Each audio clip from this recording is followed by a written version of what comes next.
And welcome back to episode part 2 of the Unpaid and Underrated podcast. We are a podcast by crew for crew. I'm one of your hosts, Big Keith, joined as always by my buddy here, Big Joey.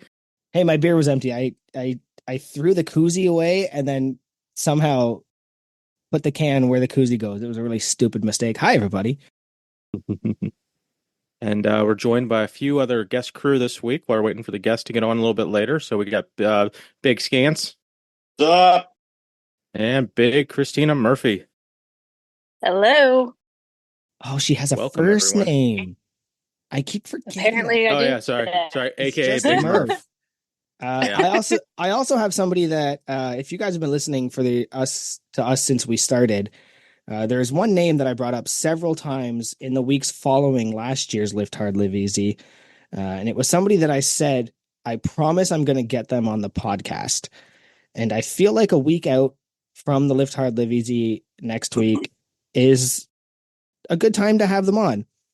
They are, of course, the first non-crew, but as soon as you guys know that this is Big Jen Daminger, who, if you guys remember from last year, was a big superstar, one of our biggest cheerleaders, took care of us, screamed for us, cheered for us, made sure we all had a fun time. And I thought to myself, when I needed a quick surprise, a quick superstar guest, these are the three.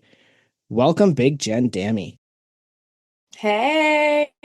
Hi, guys. I miss you all. I can't wait to see you guys. It's been about 11 and a half months, right? 11 and a half months, yeah. 11 months, 3 weeks, right? And some days, counting. maybe. Yeah. Oh. I'm counting. I'm counting down the days, baby. I can't wait to get yelled at by you again. Big Daddy, you got it coming this year, baby. Okay? Big Daddy's got it coming.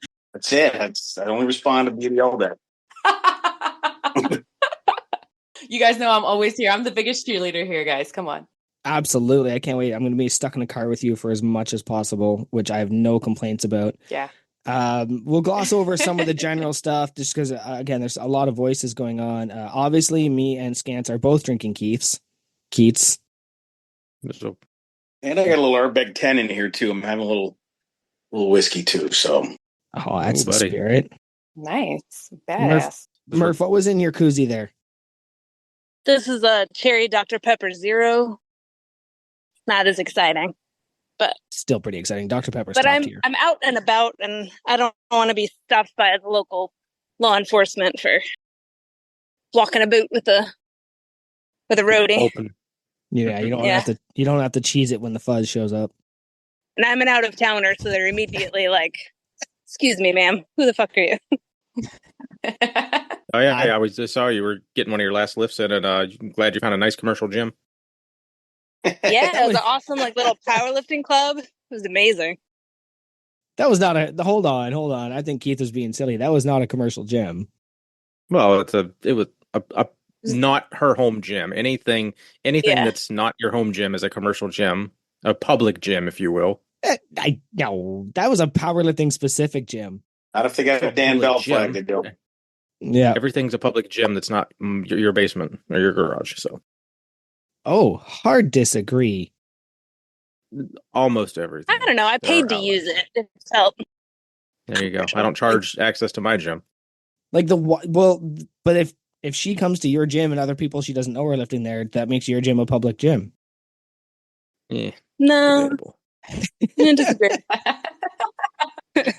Jen, you're drinking water over there? What water? Yeah, I'm water. It's almost 9 o'clock here on the East Coast. I'm ready for bed. You guys caught me. I was in bed, guys. Come on. I had to get up. I had to put my Mastonomics shirt on. I think me and Joey are actually Twinsies. Twinning it up. And we're Mine still showed up winning today. right now. Mine showed up today. Hey, Wearing Big Tyler. the big boxy property Mastonomic shirts.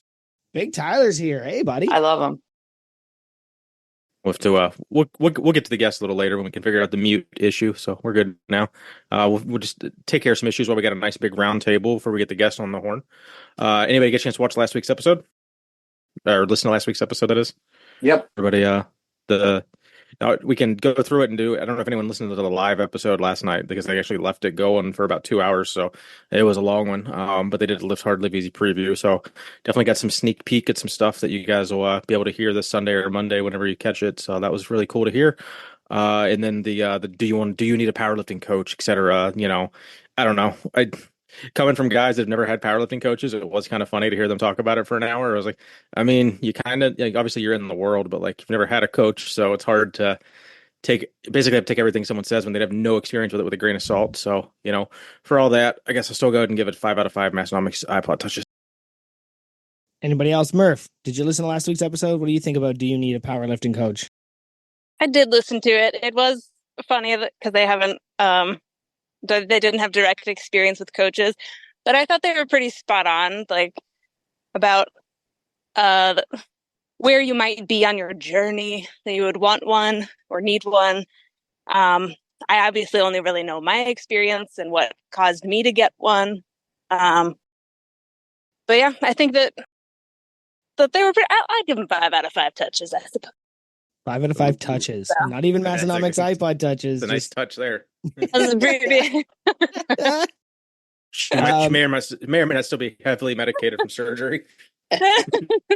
As somebody who has never had a coach and probably should have at some point, I think my favorite thing about the entire episode was that it was just them riding the line from start to finish, and they came to actually no concrete solution, which, as much as we say isn't, it is our way. It is the true Massonomics way. So I'm going to go ahead and give that 5 Gregory Duchette powerlifting coaches, because that episode was enormous. It was enormous. Enormous. Scants, what are you giving that one, buddy? In your Lift Hard, Live Evil shirt. It was a good one. It was it was a solid episode. It was, I still think there's semantics between a coach and programming. To me, a coach is somebody that's there in the scene with you, but I pay for programming.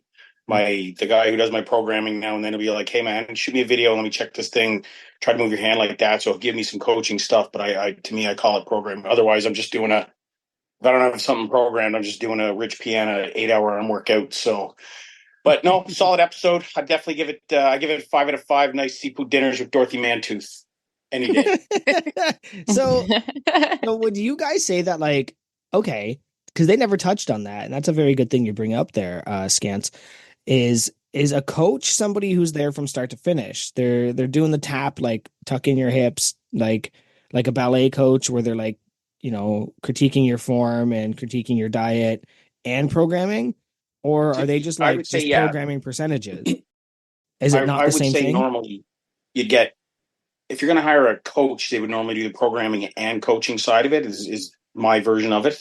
But it's, it would be, they're there correcting, okay, that, like tuck your elbow, do this kind of thing there. Whereas, again, programming, I pay for programming. I can do my own, but I'll do dumb shit all day long. So my coach knows what, or I call him a coach. Just the term. Yeah. Well, it's just a common term that everybody uses now. I'm in the same boat with Scants. I feel like I, with the exception of my coach will come help handle me at meets, and we'll do like an in-person, like once every, twice a year, basically we'll do like an in-person shoot the shit for a couple hours, kind of about programming, but it's not really like, hey, watch me squat and tell me how to squat different. I've been squatting for fucking, a decade. It's like, I'm not going to change how I do shit now. So as somebody who, of course, like I'm a manager of a kiosk who's owned by a larger business, but we tend to focus more on leadership. Do you expect life coaching out of those coaches as well? Helping you get out of the hard shit, fixing your mindset, or is that not their job? I think it depends on that person's personality. Whoever's doing your program. Interesting. Like my coach is not my therapist. Yeah. But he does like help me keep perspective, like when I'm upset about something. Recently he like helped me not lose my shit when I was recovering from surgery, and helped me keep some things in perspective.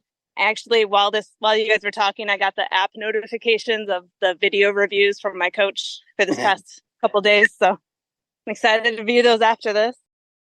But I think that a lot of that stuff is separate. I actually my coach does my nutrition as well. But so that adds another layer of like, I guess, some life advice.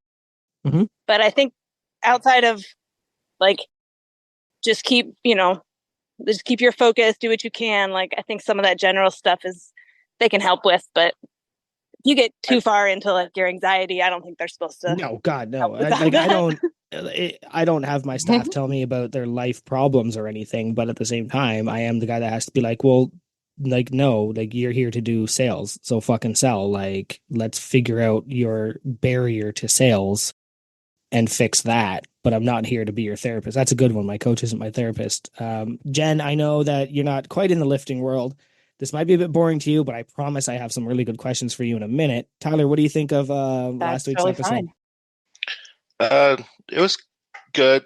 Like, backing off what you all were talking about, there is a difference between a coach and programming, and they were kind of riding the line. I do agree that, like, as a beginner, it's probably best just to jump in and go instead of like paying for a coach and starting off. You need those.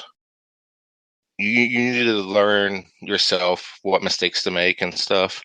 But yeah, I would give it a 5 out of 5 iPod touches. Nice, good rating. Outstanding. And Jen, did you listen to last week's episode, or are we kind of?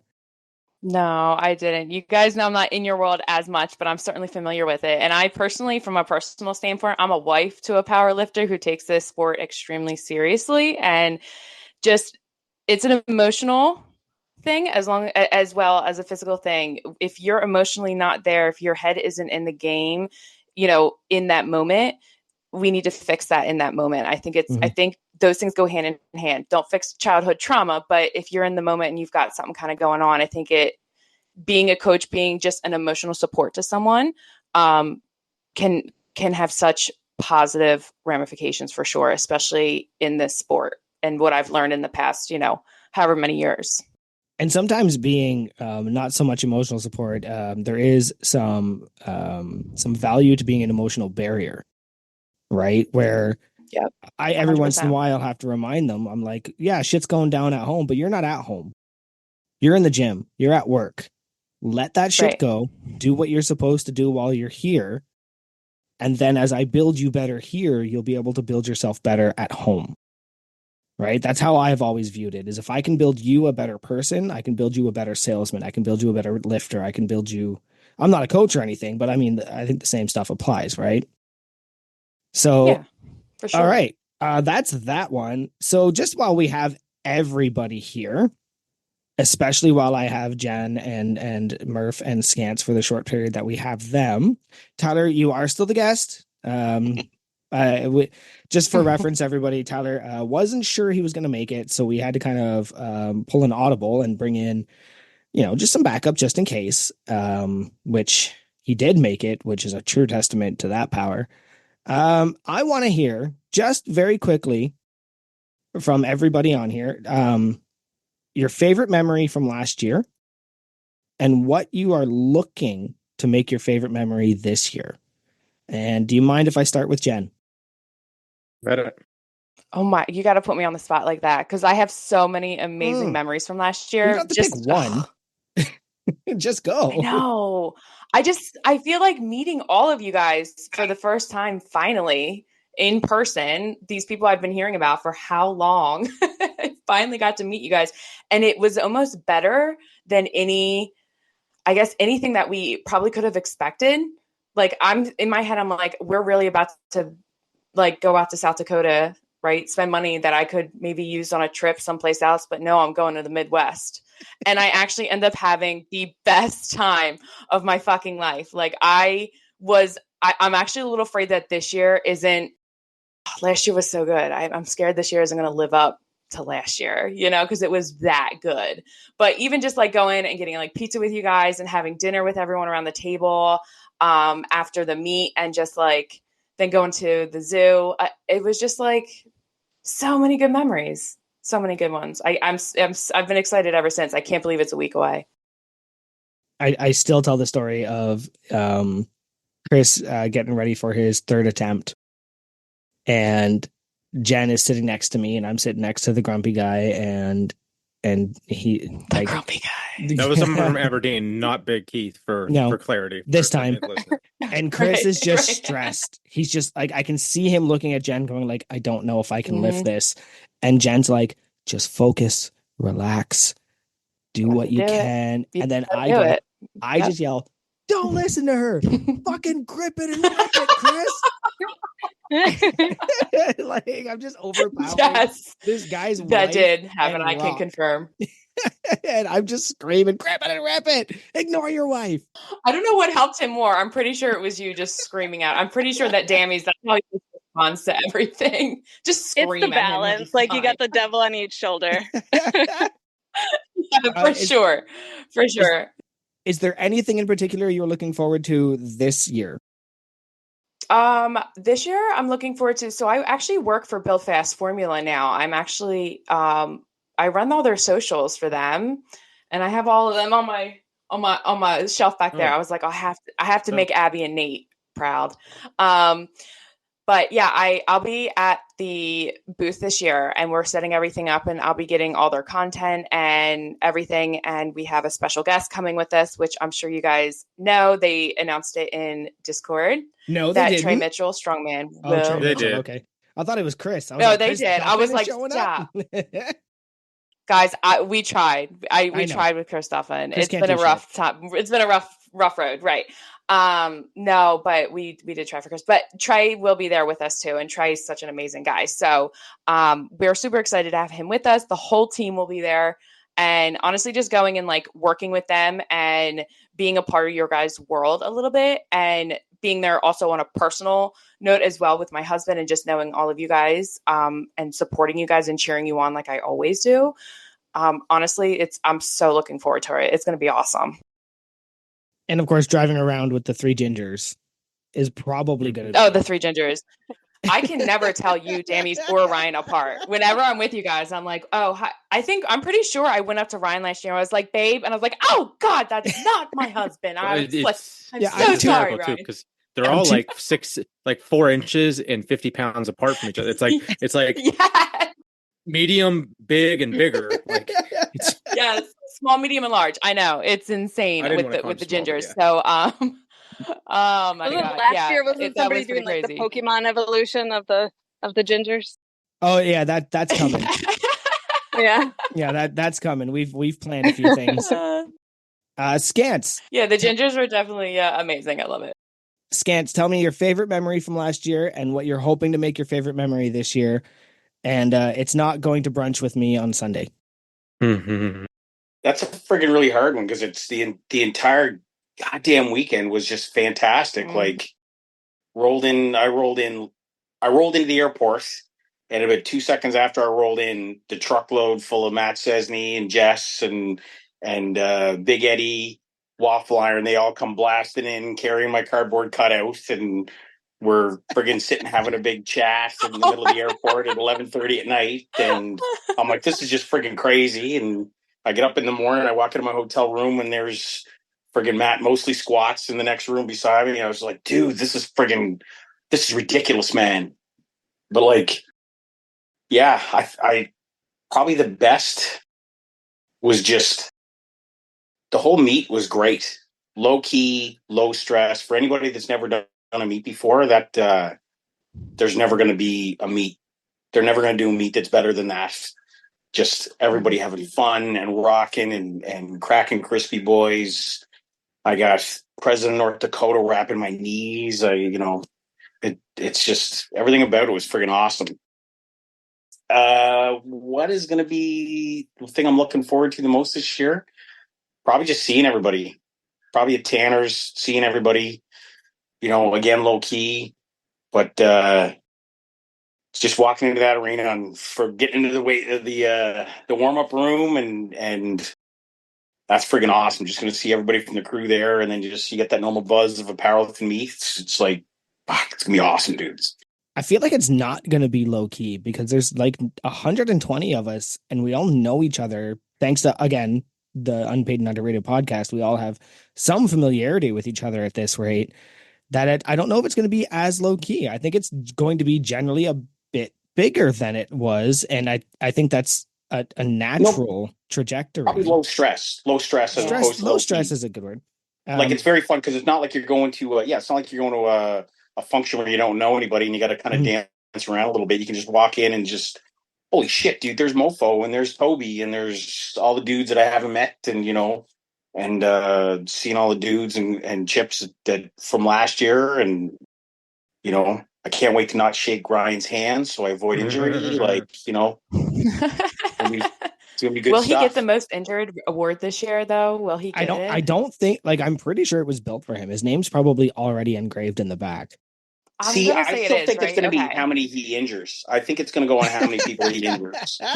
Yeah. I think my favorite Scants memory from last year was up next is Timothy Scantlebury, and collectively, at least 5 of us went, who the fuck is Timothy Scantlebury? And then, I don't even answer to that name. And then you walked out and we were like, what?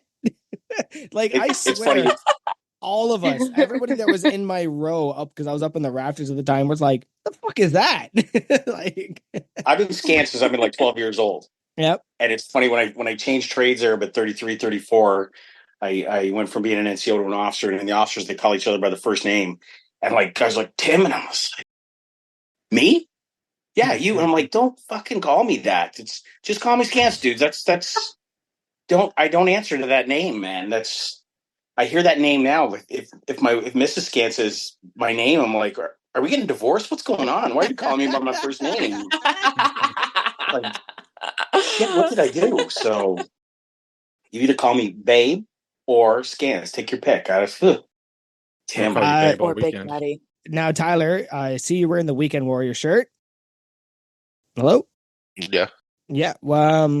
So tell us about your favorite memory of last year and what you're looking forward to this year. I didn't go last year. I figured. There, buddy. I know. Yeah. And then I was just like, this is going to make me look stupid for a second. But in that case, tell me what you think you missed out on last year. And are you coming this year? Yeah. Okay. So let me reframe the question. What made you want to come this year? Last year, when signups and stuff just happened, I just joined the crew and wasn't really involved that much. And just thinking why would I go to South Dakota for a weightlifting meet? Yep. When you're new, that makes sense to me. Yep.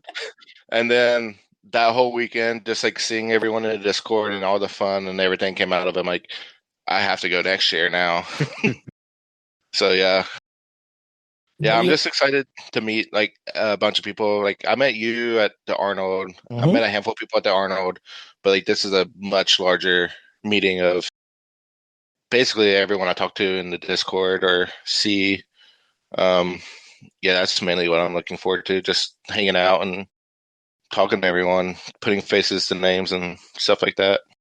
And putting it in the old vice. Yeah. All right. Last but obviously not least, Murph, getting your steps in. Are you literally just walking a track right now? I'm just walking not in the gravel and not in the mushy fields around me. I'm just trying to stay away from the highway for sounds and away from the birds, of course. I think Scants is reading something on his phone right now. And I think the other thing I remember from last year is Scants having 3 pairs of glasses. He had one on the tip. 2, is it 2? One on the tip of his nose and one on the top of his head. Yeah, one on the top. Yeah. Bad look at down style, at baby. Read a goddamn book, would you? Get some culture, sweaty. Get that man some bifocal. Oh, I got one thing before Murph comes on. Hi. Yep. Hey. One more Mastonomic's wife. Everybody is saying hi to you. She's delivering me a shot. What's going on? We've got one more meat prep. She's bringing me a pickleback because she hates me sometimes. Ooh, pickleback. Oh my goodness. Couples that pickleback together stay together, maybe. Hell yeah, buddy.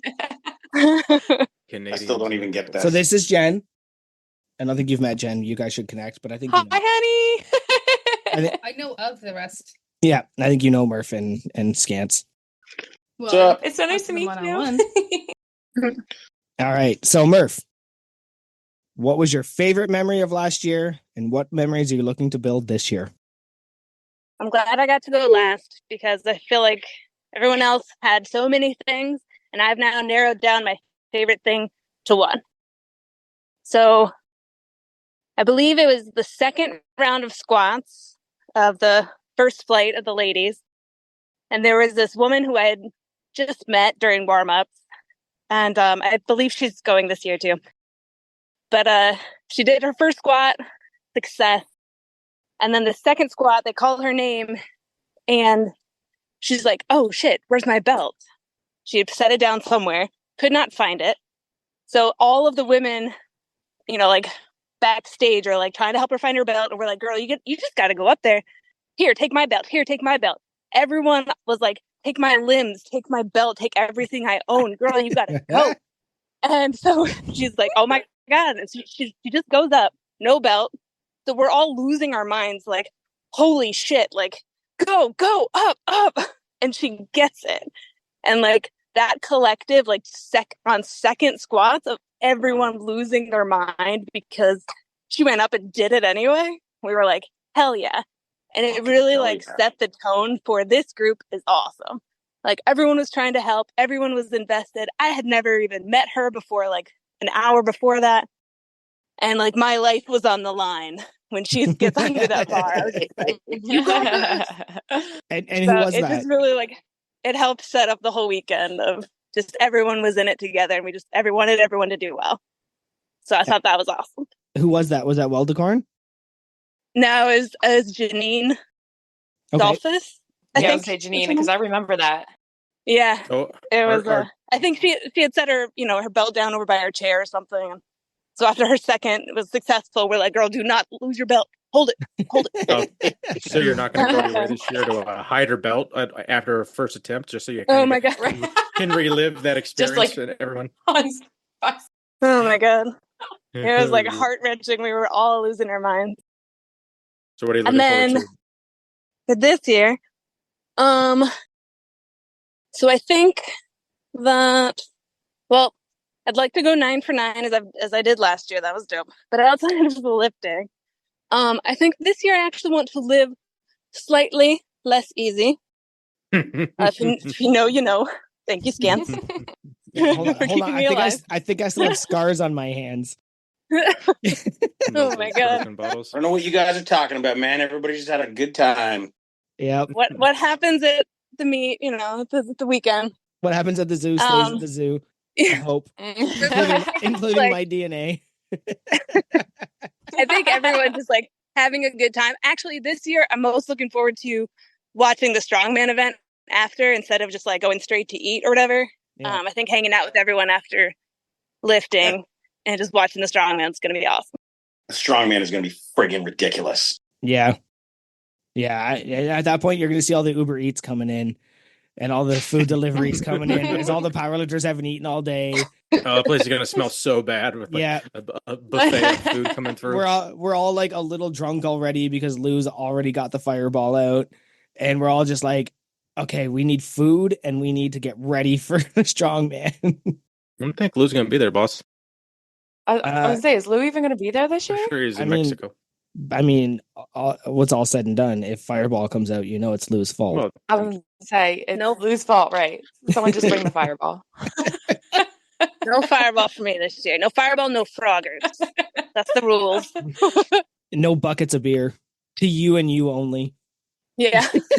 There are going to be, for anyone that didn't listen to basically, I was able to listen to the last night's preview. So there's, I think Jake knows whoever is like someone that runs the zoo, and they're going to have two signature cocktails specifically for crew.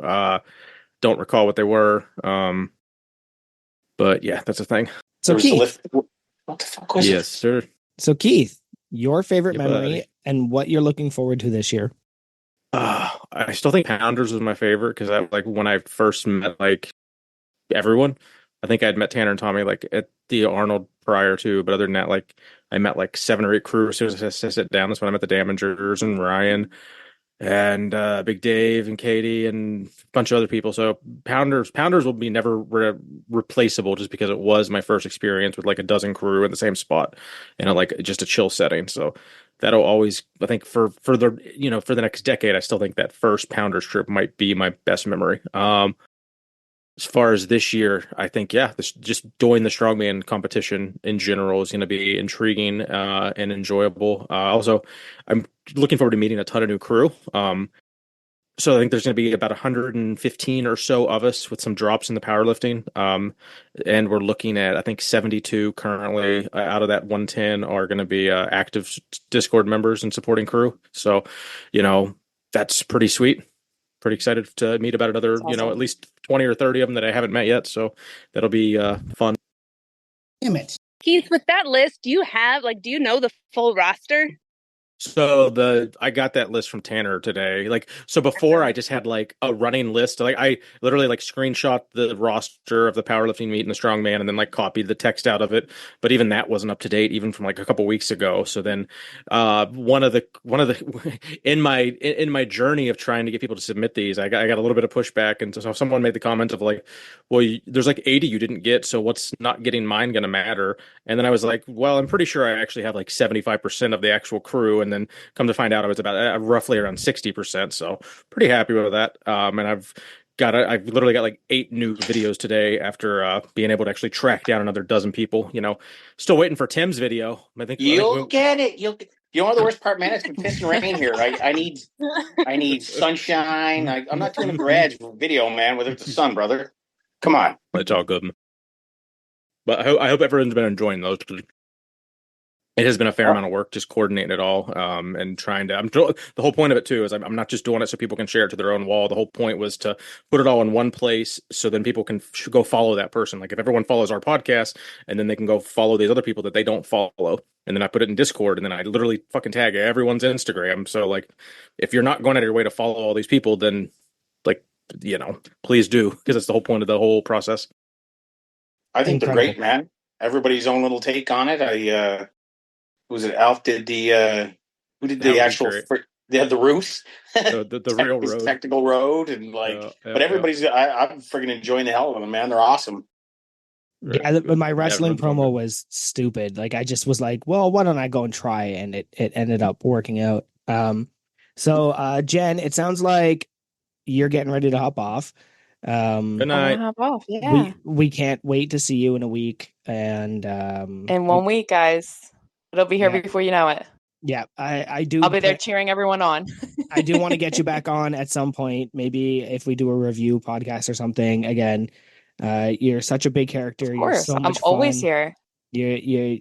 I most of my memories, as much as I hung out with all of these people, most of the memories of my Lift Hard Live Easy were with you. Because you were I know. Well, Joe, we were in the fun. front row and we became best friends. Yeah. Like, let's just say, and we had to fight the guy next to you, the grumpy man next to you. So I hope there's no way he even listens. And if he does, he's not showing up again. Like, go sit in the back, fucking weirdo. Nice. But either way, right. Thank you for joining. I was hoping to for hear more sure, from you, guys. but, Thank you so much for having me. Thanks so much. Listen, I'm going to see you guys all in a week, and it's going to be crazy. So everyone, get ready.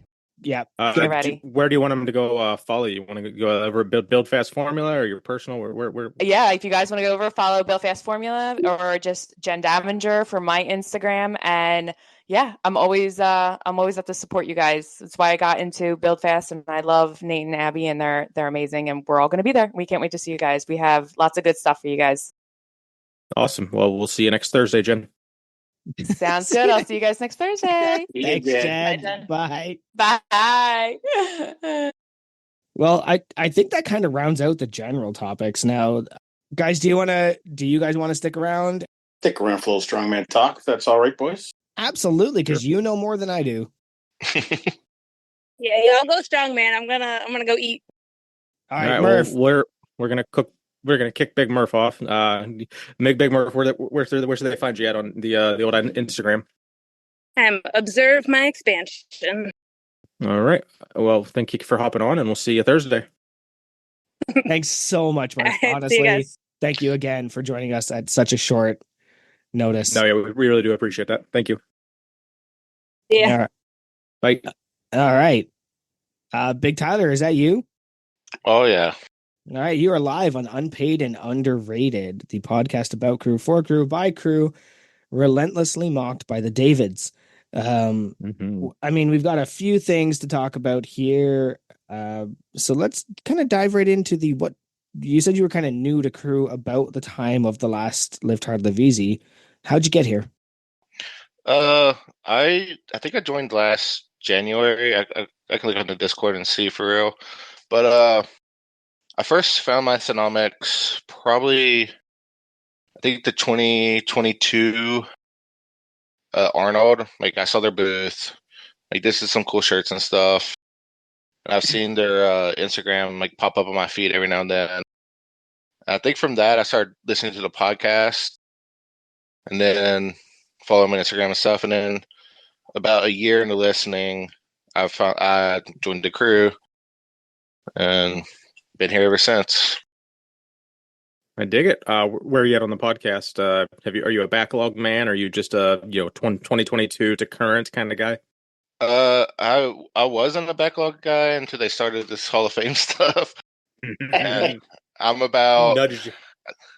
Yeah, I think I'm like around episode 90. Nice. But I listened to like around 300 and up. And then from like 1 to 90, so there's about 200 missing. I still gotta go. You'll get there. The funny thing about that, the quick little sidebar is like, do you think they notice an influx of like, I'm not really sure. I mean, we literally run a podcast, so I'm not really sure how the numbers and the algorithm and shit works, but like, there's got to be at least, I don't know, 50 to 100 people that have been listening to the backlog to some extent, in the last couple months since the Hall of Fame status came out. I'm curious if they've actually seen any kind of boost in their numbers, or if it's so small that it's not like trackable. But that would be intriguing to find out. Yeah, I don't know how that works. You or in the podcast, I don't know if it will like show up more or not. Yeah. But I know like just the other day, someone was talking about they were on episode like 88. So I know there's a couple of us are about on the same path going right now. Nice. And just for clarity, what's your name? What's your Instagram? What's your Discord? All that. Big Tyler Tyler Thompson. Instagram is Tyler Thompson 1991. And in Discord, I'm Big Tyler T. Nice. And then you touched base on the Hall of Fame status. Do you know offhand where you at on that? How close you are? I'm at I think 6 right now. I think after next weekend I'll be at 11, which kind of stinks, right on the cusp. But yeah, that stinks. You couldn't. In Word, you're including us in that already too. Yeah. Okay, yeah. So then you got to figure out if you can weasel one more out of that, because you can. I think if you get the 12, you get some kind of you get to join in on a little ceremony that weekend. So you'd be close. I might just start listening to podcasts on 2x speed when I sleep or something. I mean, on 9x speed. You could actually jump on some speed and then listen to it on speed. Just blast right through. I wonder if you were coked up, could you and then you did listen to shit on 5x, could you perceive shit faster? It doesn't work like that, right? I'd imagine. No, I don't do cocaine, so I wouldn't know, man. No, in general, what's the Scants, you're retired. Tell us all about it. Hey man, cocaine's a hell of a drug, according to Rick James. That's pretty funny. Okay, so by 11, what would be the one you're missing? Because some of them are layups, right? 10 or yeah, it's the 2-year. The 2-year I'll be missing is the big layup one, and the pot basically the listen. So it's kind of the other one a lot of people have. For me, the two that were impossible to get me to 14 were the attend Crew Falls and be a supporting member for a certain amount of time. Yeah, and I was like, well, I can't fight time. I genuinely can't do that. I joined in this time of year. I have no choice but to wait. I could attend Crew Falls, but that would only give me one more and not get me to the next level. So I was just wondering what that was. You get enough whiskey and you can fight anybody. I don't really do that. I'm a powerlifter. It's not us doing it, it's the whiskey doing it. I'm a powerlifter. I can't fight. I keep hearing that on the internet. All right. So genuine question. I mean, you joined Massonomics just over a year ago. Okay. So you come in and you've got the Weekend Warrior shirt, which I assume you got at the Arnold. No, I got it. This was like the first Mastonomics purchase I did. So I think I was listening to the podcast at this point, but I hadn't joined crew yet when I bought this. Okay. So is there something that you wished you owned? Yeah, it was a Crispy Boy banner, but then they brought that back recently. Mm-hmm. I snagged that, and it's the Huge Life tee. That one comes up a lot, and that one has been kind of readily available. So, Tanner, if you're listening, yeah, buddy, and Huge Life, that's the big ones. Yeah, they dropped it for like 2 years ago for Black Friday, but we literally bought this house like that month, and we're like, it's hard to tell the old lady. Yeah. It's like I need $45 to buy a shirt, honey. I'm sorry. Yeah, exactly. All right. Well, go ahead, Keith, because I think the next question is you. Yeah. So we'll get into a little bit because you and I have lived in the same place a little bit. We can probably get into that a little bit later. But I'll go with a little least fun, most fun. Least fun, most fun. I'm familiar with this game where I'm just gonna give you a topic and you tell me the least fun thing about it and the most fun thing about it. So just strongman, competing in strongman, lifting strongman, etc. Strongman, most fun is I would say there's two things are the most fun would be the just the people, kind of like powerlifting. Like you're new, so you'll kind of see it. Like there's been times where I showed up to a contest and never touched an implement, and like the people I'm going up against are like, here, like this is how you do it, this is what you do, stuff like that, and just the variety of events. Like no two strongman show are the same. There's dozens of different events you can do.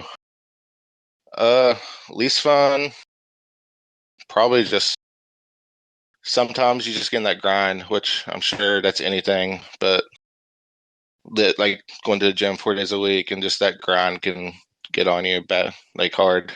That would I say would be the least fun part. Doing the same thing every week for months. Can't you just offset that by having different implements and shit? Like I could see that being the least fun thing about powerlifting because it kind of has become that after a decade. But like this past year when I qualified for the Arnold, so I qualified in October. So from November to March was nothing but Arnold prep. So nothing but those implements for 3 or 4 months. I see. Is there sorry, Scants, Tim? Look at me. Look at me addressing you like I know you. Is there like a version of strongman where literally you just like train to be strong and pull off any implement? Or is it implement specific? Yeah, but like Tyler just said there, I did a comp last winter. 3 of the 5 implements I never touched until literally they said athlete ready. So it's about, and Tyler will probably tell you too, because sometimes you show up at a show and they had to change an event, and so you're ready for it. But boom, now you're not doing stones, you're doing friggin' pick an event, right? So you kind of got to be prepared for anything. But like Tyler's saying too, you train up for a comp coming up, but shit can change the day of. So you got to be just generally strong. There's a big movement of people that are like, just be strong and the events will come. Like in strongman, there's like 2 things of doing a lot of event specific training and just getting strong and getting to know the events basically. And there's a give or take there. I would love an event where it's, I think mostly squats. Matt had one. It was 5 events that they didn't get the events till the day, but they knew it was going to be kegs. Yeah, that's all it was. And and I'm like, that's friggin' awesome, dude. Like just being straight up strong and hey, we're doing weight over bar. Nope, actually, we're going to be doing pick an event, man. No, that's kind of OG World's Strongest Man stuff, right?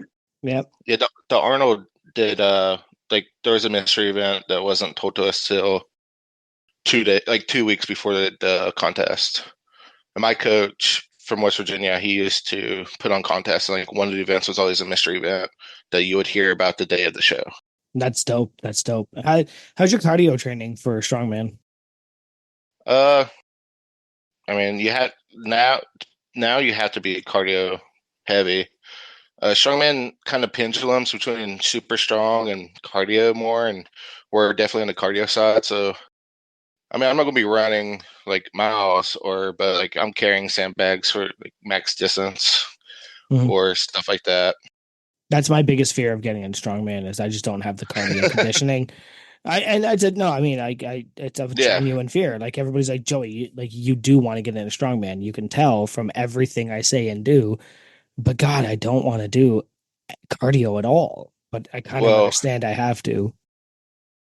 The worst, the worst thing is you just got to think of it this way: is most strongman events, you're just going all out for a minute max, maybe 90 seconds max, and that's it. That's how much cardio you kind of need. Oh, good. I'll let my wife know because that sounds about perfect. I did pick up that Inukshuk bag. I can't wait to fill that. Now, should I do that with pea gravel or sand there, Scants? Jesus, Murphy. Sir, fucking, my ears just bled. What was that? Do you think it'll handle my pea? Well, because I've got the 151 from that other brand here in Canada, the grain strength, and I could just move that into the other one, or should I just fill the Inukshuk with sand? Sand, baby, sand. Yeah. It moves different. It handles different. That's fair. And competition probably uses sand, not pea gravel, right? But again, just, comes down to the event. If it's loaded up with pea gravel, shit, dude, you just got to pick it up. Just be strong. You just got to pick it up. Just get strong, stay strong, and use your strength, right? It. Okay, so weak man, right? So yeah, it's not called Smart Man. So least fun, most fun, Pokemon Go. Oh, I'll just start up at the least fun now. I was like, it's been basically the same game for I think 8 years. They just had their 8-year anniversary, and honestly, I'm probably just playing it now just because I've played it for 8 years and don't really want that to go to waste. When it first came out and stuff, it was like the most fun was just like walking around like, oh, this Pokemon popped up here, this Pokemon popped up there. Like, I remember it's like the first month they came out, like we were at the high school because a Gyarados popped up and like the cops came, like, what are y'all doing? We're like, oh, they're playing Pokemon Go. Like I when I first started playing, because when it first came out, I was playing as well. And I distinctly remember being told by like random strangers, like, just don't play that. Like, that is China tracking you. They're trying to and it became like that was the least fun aspect, was just hearing people tell you the stupid things not to play it for. So I actually gave it up for like 5 years and picked it back up about a month ago. It's a good time. I think this week's a big event. Yeah, so for me, it's a new game altogether, right? Because I haven't seen any of the changes that you've kind of seen rolled forward. So yeah, I just picked it back up, and I'm suddenly having all these new evolutions and all these new fun things. So, sorry, boys, what was the new thing this week? Pokemon Go. No, we said there's something new news on it this week. Did I hear that right? That's their birthday. It's their big yearly event. Okay. And Scants is like, shit, I got to get out and go catch some Pokemon. No, my young fellow's been getting into that with Mrs. Scants there a little bit, so I just hear of it. Well, I'm Pokemon adjacent.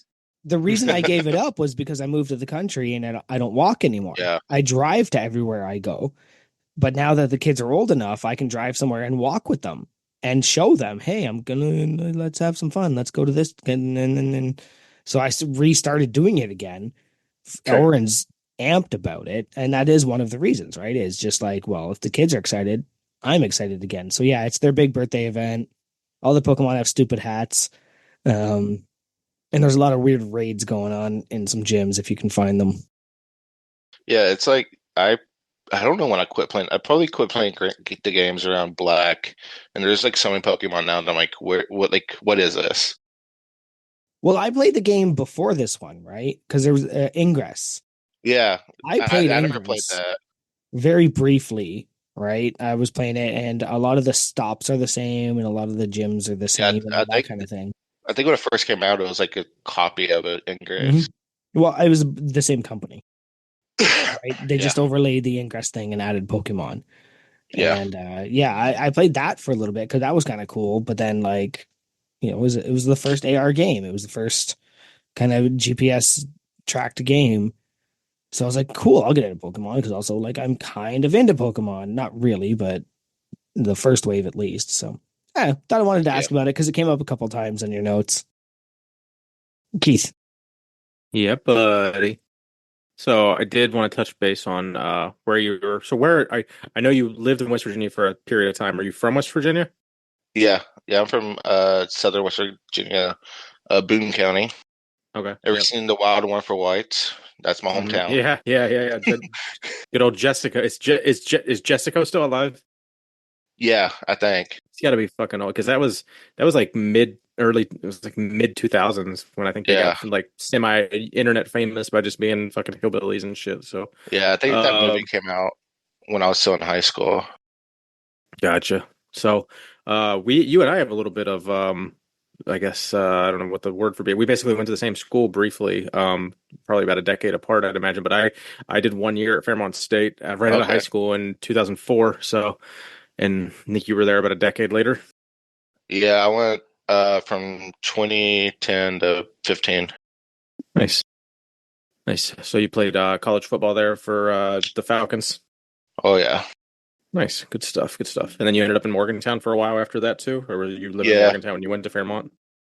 No, I lived in Fairmont just for football. Like you had to be at the facilities at like 5 a.m. So there's no living anywhere far away.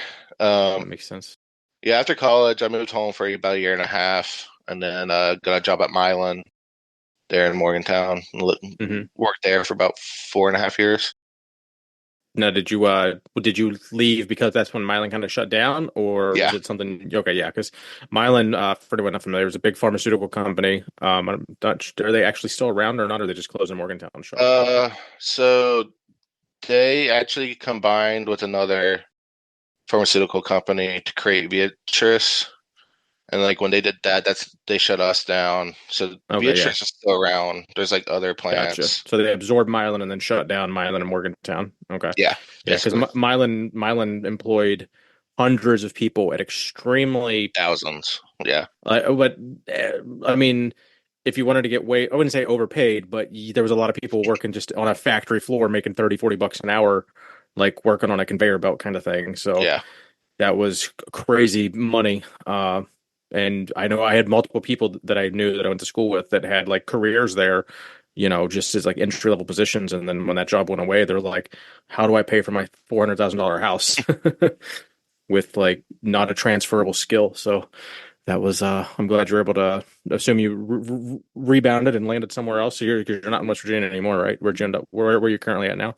I'm up in Michigan. I work in. I live a little north, like about 45 minutes from north of Ann Arbor, but like I work in Ann Arbor.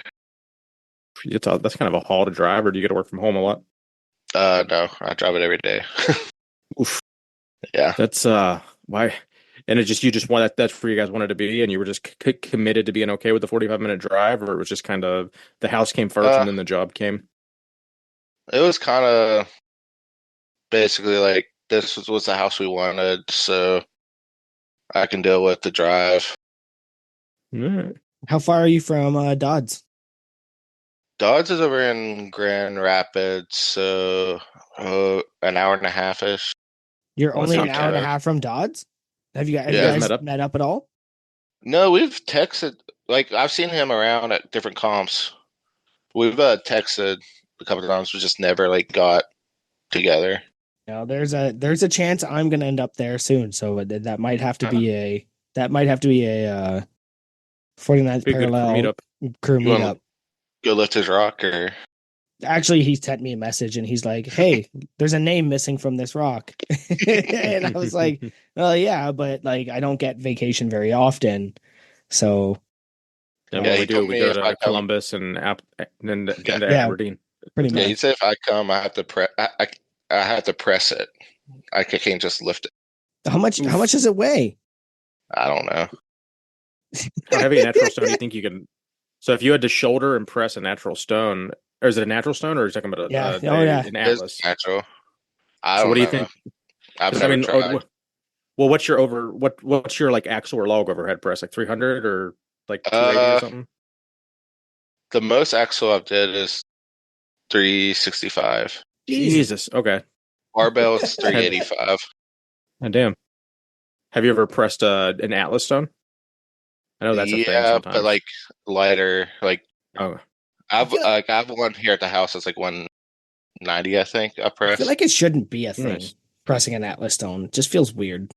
There's speaking of strongman, there's an old clip. I think it was a World Strongest Man back in the day, but one of the events was an Atlas Stone press, and the guy would just like press it and basically drop it and bounce it and catch it like right here again. Oh Oh, that wow. was How the hell's the oh stone my not God. break? It wasn't Novikov. It was No, Was it one of Matute? the Eastern European guys. Yeah. He was yeah, bouncing it off the floor and catching it, dude. That was friggin' dope. That was awesome. That is intriguing. yeah. Strongman is big. Like if it doesn't specifically say in the rules you can't do it, you can do it. So there's a lot of times like you'll see people do these like cheats or whatever, like stuff like that, like bouncing the stone back down and catching it. It's And the they're like, Airbud well, rule. we didn't say we can't, you couldn't do it. Yeah. And then the next contest will be in the rules. That's the Yeah, Airbud rule. There's nothing that says dogs can't play. Oh, yeah. Yeah. I thought I misheard you for a second.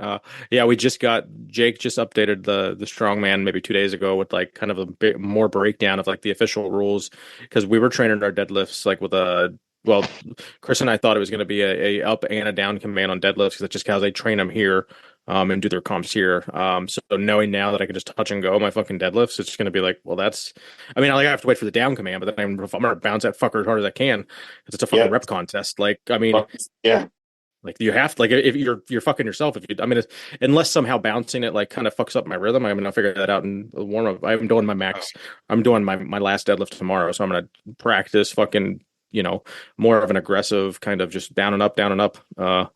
We'll see, but yeah, it's when you train it one way and then you find the rules kind of right at the end. You're like, oh, okay, I guess I got to switch this up a little bit, Yeah. but it's all about adapting, and I don't know, I'm still getting there. Always But train harder and then the contest will be easier. That's yeah, it. I need So- to at least have one session of like specific though. So what brought you from? I mean, we got a little bit of your lifting program, and it turns out you were in CrossFit for a bit. About 3 years, yeah. Yeah. Damn. Probably So over you- 3 years. So you left the cult and came to the Strongman to I join did. another cult, which is the crew. Basically. Like what was appealing about that? CrossFit. CrossFit is skinny strongman to Mhm. start off with. Yeah. But basically, I was actually prepping for my first powerlifting meet. I was going to do a powerlifting meet. I was doing Thor's program that the Excel sheet you buy, and then COVID happened, and it did nothing for like 6 to 8 months. My girlfriend, she'd been at CrossFit forever, and like eventually it was just like I can't just stand on the couch anymore. Like I had to do something, so I started going to CrossFit with her, and it was just like kind of reminded me of being back at like football, just like you go to class, you have like your friends there, everyone's cheering each other on. Like there's that camaraderie part of it that I really liked. And you show up and like they basically tell you what to do. There's no like I guess like now I have a coach that does the same thing, but like there's no like just lifting on your own, doing whatever you want to do. Like you show up, here's the wall, here's the strength part, here's the wall, go. And that it just wasn't cutting it for you. No, well, I started doing strongman. So I won while doing CrossFit. I won 2 strongman contests and got second in another. And people were like, "Hey, you could actually be good, like if you actually do this full time." Because at that time I was doing CrossFit 4 days a week and like training strongman on Saturdays. Mhm. Was basically what I was doing. And then, yeah, eventually I was just like, okay, like I'll just dive headfirst into strongman. Which talking about conditioning, I think CrossFit, like doing CrossFit all that time, like I'm 400 plus pounds, and like my last comp, people are like surprised at my conditioning and stuff, and I think CrossFit like did a lot for that. Scants, you still do it? Scants, did you ever do CrossFit? No, look, to me, it's like what we do at work. It's just exercise. It's random exercise. I've been doing this since I've been 17. So, and somebody threw a label on it 15 years ago. But it's, we do the same stuff. We come in on a normal morning stuff, and the boss is okay, we're going to be doing sprints and this and lifting logs and doing all. Okay, man, whatever. But so no, I don't do. To me, CrossFit is the competitions. The rest of it is you're just exercising, and there's nothing wrong with that. That's fine, but but it definitely builds up a good conditioning base. That's what kind of gets a lot of the power lifters if they don't do, if they don't do any conditioning work at all. So, but yeah, I think it fits in well, like Tyler was saying with strongman, because events are 60 to 90 or 75 seconds long at the max. So, it's like running. I don't have to run 10 kilometers. I just got to run 100 meters, and I can chase you down in 100 meters. If you can make it to 101 meters, you'll live to see another day from there. But that's the old prey runs and predator sprints type of thing. So you just got to beat me to 101 meters. But it's funny, you'll see a lot of the skinny guys get quite surprised. I work with a lot of high level runners, and they're like, "Holy shit, you're fast!" And I'm like, "Just for 100 meters, dude." Yep. But all right. Tyler, do you have you? So how long since you've done CrossFit then? Like since since that was your regular training? How many years, give or take? Last June is when I started with my strongman coach. Oh, Jesus. Damn. This is new. Okay. Yeah. So you were so you were about so you were legit doing CrossFit at 400 pounds, or you've like bulked up kind of? When I was doing CrossFit, I was 360, 370. Damn. And have you really done a WOD in the last do you still like observe like the Murph and stuff and all that no, I didn't do I don't do Murph or anything since then. My coach for conditioning, he's given me a couple things where I've texted him like, this is a CrossFit workout, just like barbell complexes or like 100 meter like run into like a sandbag, stuff like that. Gotcha. Oh yeah, that's impressive. That's how tall are you for perspective also? 6'3". Okay, so 6'3", 400-pound fucking that's a tank, big boy. That's good stuff. You were gonna dwarf some people in pictures. You might are you gonna be the biggest? I think you might be the biggest guy there then this year. I mean, Bryce might be taller, but you have him on weight. Yeah, I'm not sure. Yeah, I'm sure I know a couple people are taller. I don't know who's showing up. I'm definitely the bigger guy. I don't. No, strongman's gonna be fun. It's gonna be. So, are you shooting to now with lift? It's Iron Podium? Have you like scoped out anything? Can you like click on someone's Iron Podium and like see their history? Like you can't open powerlifting, or is that like one of the premium feature things? It's one of the premium. So yes, but it's one of the premium features they just like released the last like couple months. I don't pay for the premium, so I don't know. Have you scoped out your competition at all, and like where do you think you stack up on that? Do you think it's going to be a cakewalk, or you got some guys who can give you some run for your money? I think I'll win the log, but then like I was messaging Jake the other day, and the log is fine, but then the other 3 events are basically conditioning. Mm-hmm. So I might be stronger than some of the other people, but are they more conditioned than me? So I think that's what it will come down to. What did they up your deadlift for reps to? Was it like 6 something now, or? I think it's 635. Okay, and then how heavy is the stone for the big boys? 330. Now, for reference, what have you done like with a 300 to 330 pound stone for reps before?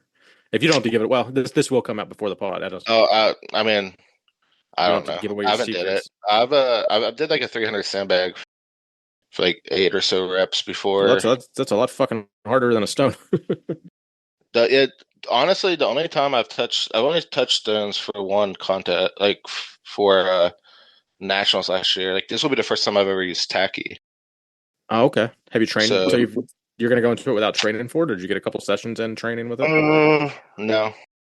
Damn. Okay. We're just I've going. only I've only used it twice, and it greatly varies brand to brand from what I've noted. I use some different. I think I used spider Spider tacky tack. more recent. It was not sticky, and like it did not work as good as the That's other what stuff I used. I don't know the name all of the the other baseball stuff. players got in trouble for. Yeah. So I think yeah, that'll be intriguing to see how you handle the tacky. But honestly, Yeah, we were allowed to use spray tack, which mhm. is just spray adhesive that like doesn't really last. Like it lasts like for 2 or 3 touches of the stone, and then it's gone by that then. So yeah, I'm interested to see how the tacky goes. Scants, you got any tacky advice for him?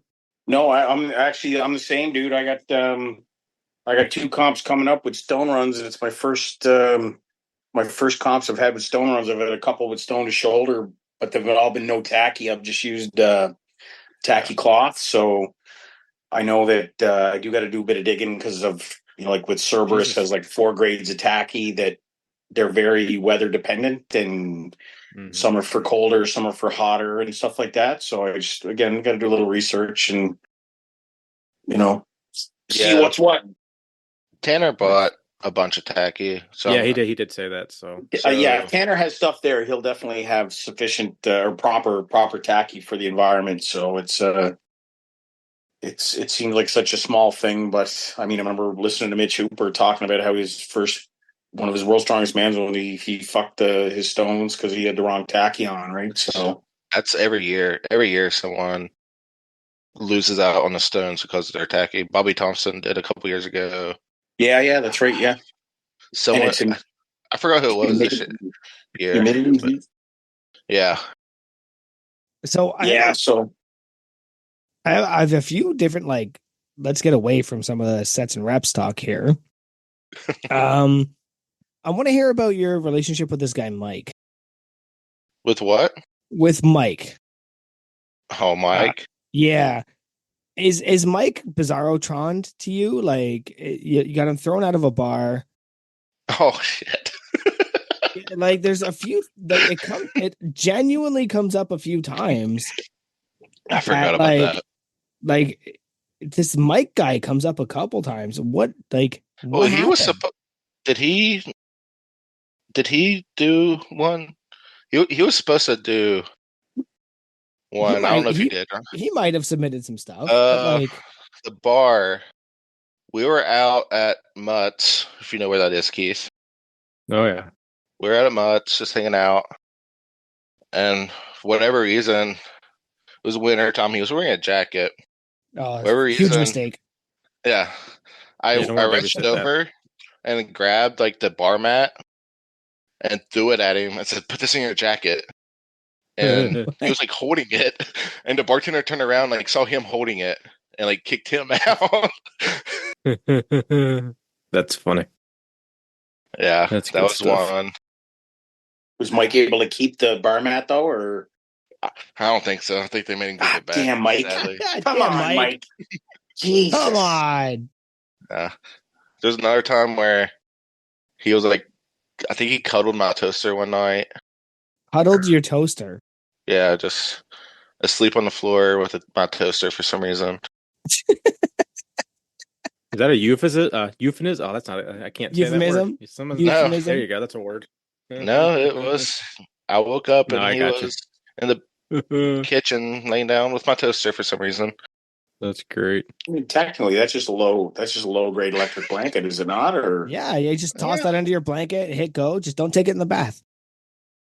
So maybe up me and Scants' alley. I also hear you enjoy Letterkenny. I do. What do you like about Letterkenny being from so far down south? Up north? West Virginia is not south. FYI, West Virginia is not south. Of me? Where I grew up was. Well, yeah, that's true. Yeah, I guess. Letterkenny is just hilarious. It's Trailer Park Boys mixed with Parks and Rec, basically. Yep. And just like the dumb one-liners. I advise anyone that watches it, watch it with subtitles because you'll miss so much that you don't know you miss. That's a good idea, actually. Welcome to the master's life. Now, do you have hockey players or something in your history that like it just made sense to you? Who makes the most sense to you in Letterkenny? Most sense to me. I mean, all of them, you know people that you can like relate to them or you are them basically. Mm-hmm. So yeah, it's like growing up in a small town, that's basically any small town you grew up in is you have like the little cliques and stuff like that. Yeah. How about Shoresy? Have you gotten into that at all? Yeah, I haven't watched the newest season. I think it just got released here in the States. Yeah, it did. It's a must watch. Yeah, I'm up to date besides like that season. But yeah, Letterkenny. I think we found Letterkenny right when they first put it on Hulu. I think there's only 2 seasons, and we must have rewatched those 2 seasons like 10, 20 times. Oh wow, damn! Absolutely. I've seen every and season then multiple times. I think there was like a couple more seasons out that we were like getting on these random websites that had them because Hulu didn't have them yet. Mm-hmm. Yep, I'm honestly more fascinated about you liking Trailer Park Boys. I find that's just such a niche thing. Oh no, I don't like Trailer Park Boys. Weirdly, I just think I tried. I gave it a try, and that wasn't my cup of tea. But like, well, it's totally niche. It's so East Coast. Like I grew up with people like Ricky, and the actor who plays Julian has a pizza shop like a kilometer and a half from where I grew up. Like they're from my area. Okay, so it's everybody in there is. That's why I thought you were saying you enjoyed it. I'm always fascinated when somebody's not East Coast. No, when I tell people to watch Letterkenny, that's why I say it's Trailer Park Boys mixed with It's Always Sunny, basically. Did you guys get corner gas down there at all? I don't know what that means. No clue. Oh, that's a me and Scans question for sure, isn't it? That's pretty niche. Well, no, corner gas did go down to the States and had some success. Corner gas takes place in, I want to say Alberta or Saskatchewan, and it's a small town gas station, and it's just the most sarcastic and weird people. And it's funny that Letterkenny blew up and that one kind of only blew up. So maybe that's your next step there is check out some corner gas. Not sure it's on the same silliness as Letterkenny, but it is definitely up there. I'm also not a huge fan of Trailer Park Boys. I just don't understand. It's that weird, like it is a documentary, but isn't a documentary. I actually don't like anything about any of those mockumentary shows. I don't like Parks and Recs. I kind of don't like The Office because it never really explains why are you recording these people. And I just for some reason hated like Spinal Tap made sense because Spinal Tap was a documentary about this fake band, but like these shows they weren't. So I just don't get it. I just genuinely don't get it unless it's the episode about Conky, which the Conky episode is literal insanity for half an hour.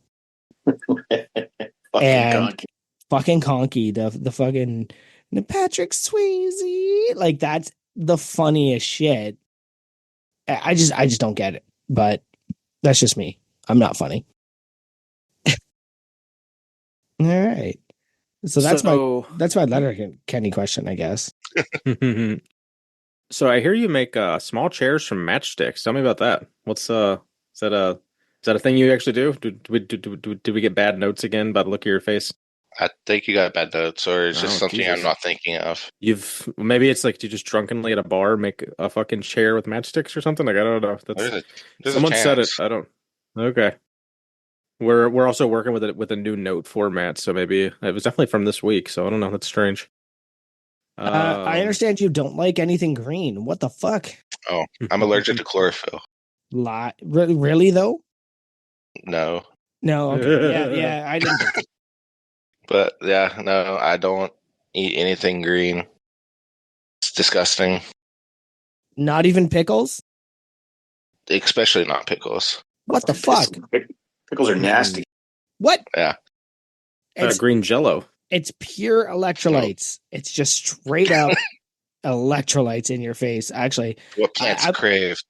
Yeah, it is what plants crave. I've been eating so many pickles. I think I went through a jar this week just because I just need the electrolytes leading into the meat. So if you get a sandwich, you legit like make them not put lettuce and stuff on it, or you just take it off? If I get a sandwich, it's just like meat and cheese, maybe bacon or an egg or something like that. Word. Not even spinach? No. Okay, what's your least favorite green thing? Pickles. I mean, they're all your least favorite. Pickles is your least, but that doesn't count. That's like a condiment. But a sweet pickle, Swiss. I guess sweet pickles. No, actually, like, you know what? I bought. I can actually like smell, like if you open like a jar of pickles, like I can like start like coughing. Like they're so bad. I just bought a thing of the sweet pickles, like that has like the cauliflower and the onions and shit from Bix, and I bought it knowing full well I'm the only one in the house that will eat it. Mm-hmm. I like sweet pickles. Yeah, that's mine. Those are mine. The kids won't ask me for them if they see me open it. They won't go near it. But kosher dill pickles, they're fucking all over them. Now, do all chemists not like green things, or is it just you? I think it's just me. Okay. I'm just a weirdo. Is there anything you want anybody to know about your job or anything? It's up to you to talk about it as much as little as you want. Anyone listening to you? Yeah, no. Like at Milan, I was a quality control chemist there, just testing.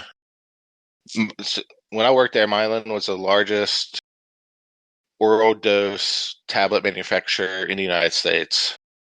So basically, I would test the product to basically that it was what it said it was. So like you go and buy like 200 milligram ibuprofen, I tested to make sure there was 200 milligrams in there, like stuff like that, and nothing else. Insurance type of stuff. Yeah.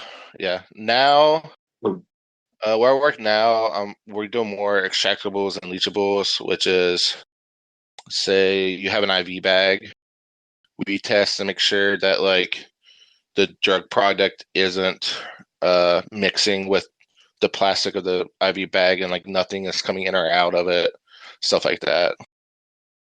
That's cool. Cool. Does the name tag on your white coat, does it say Big Dog or TNT? It just says Tyler. Oh, okay.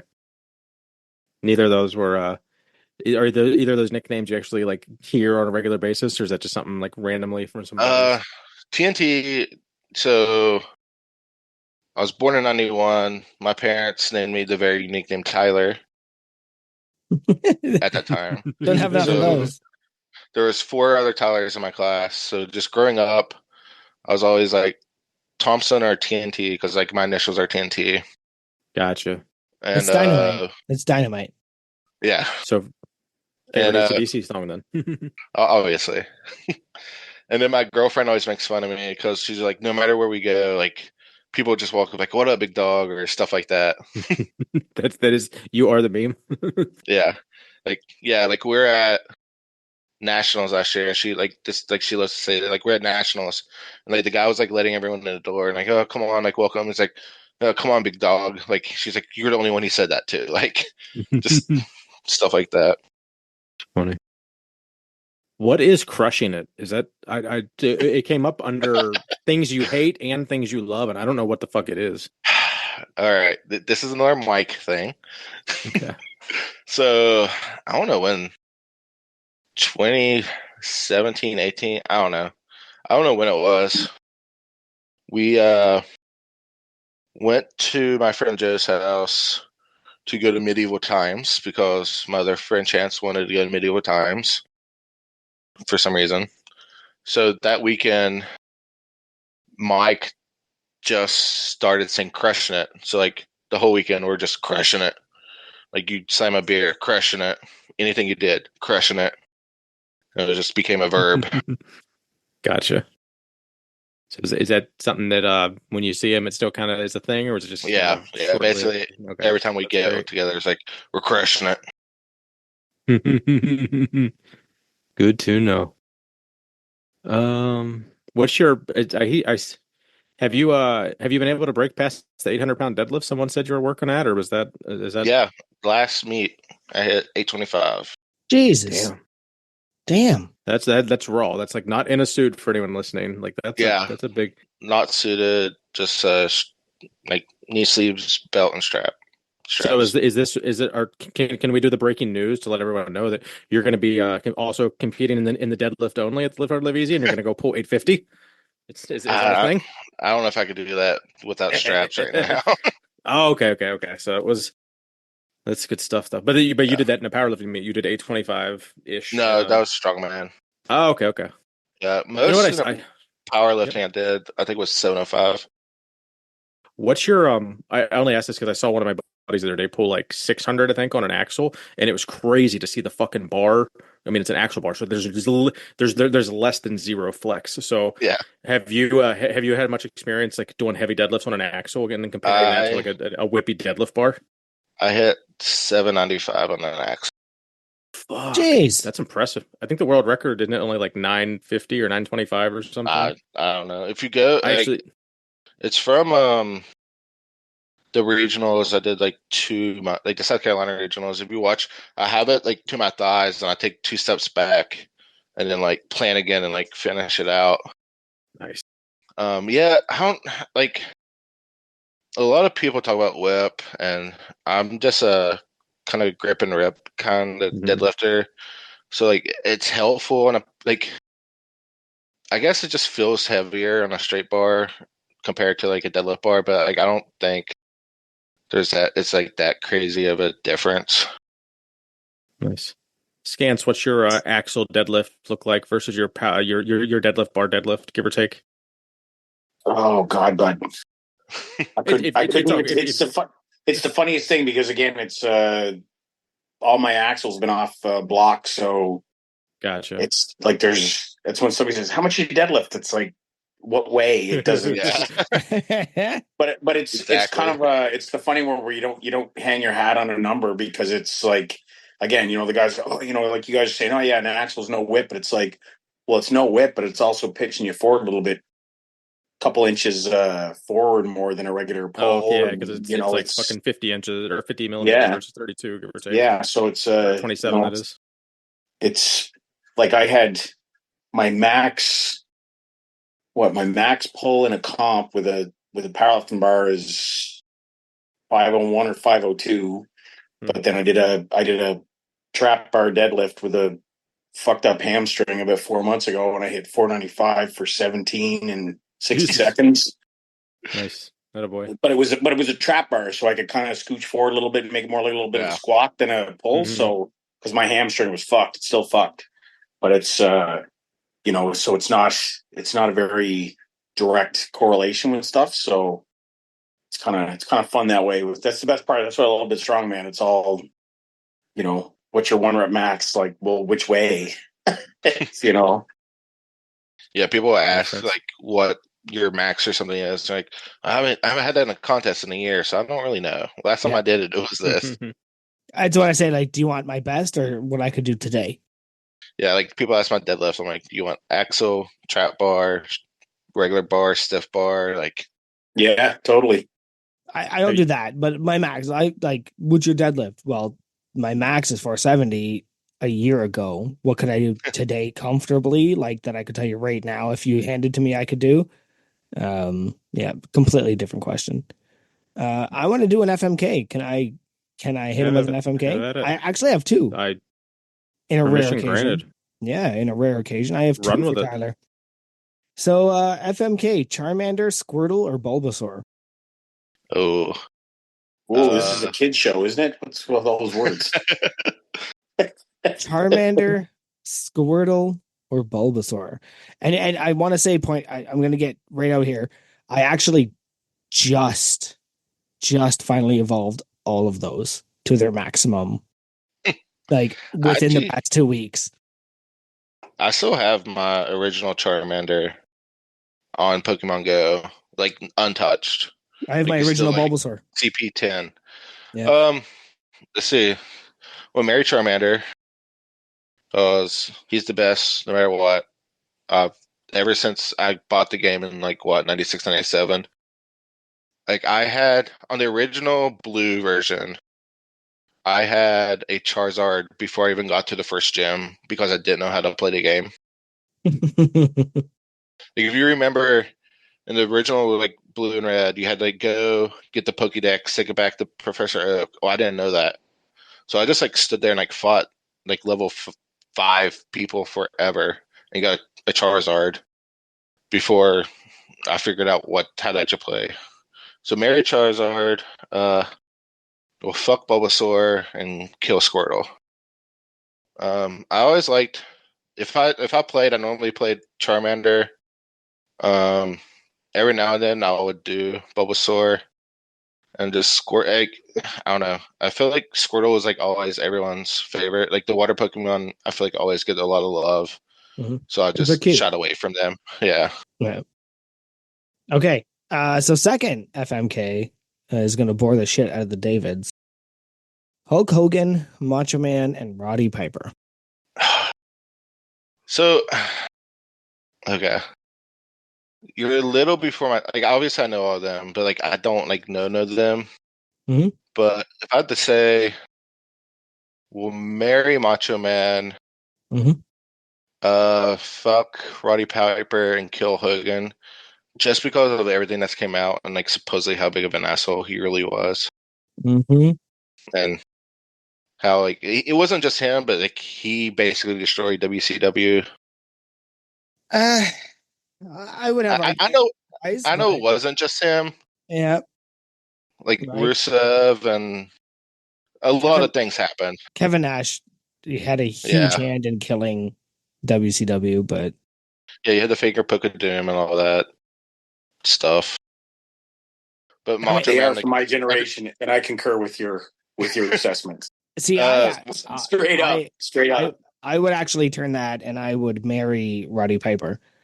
I think Roddy Piper. I read his book, watched his movies, I saw everything about him. That dude was legit. Like he was just legitimately hard. And he actually, his first wrestling match was here in I think Mississauga, actually, right around the corner from us.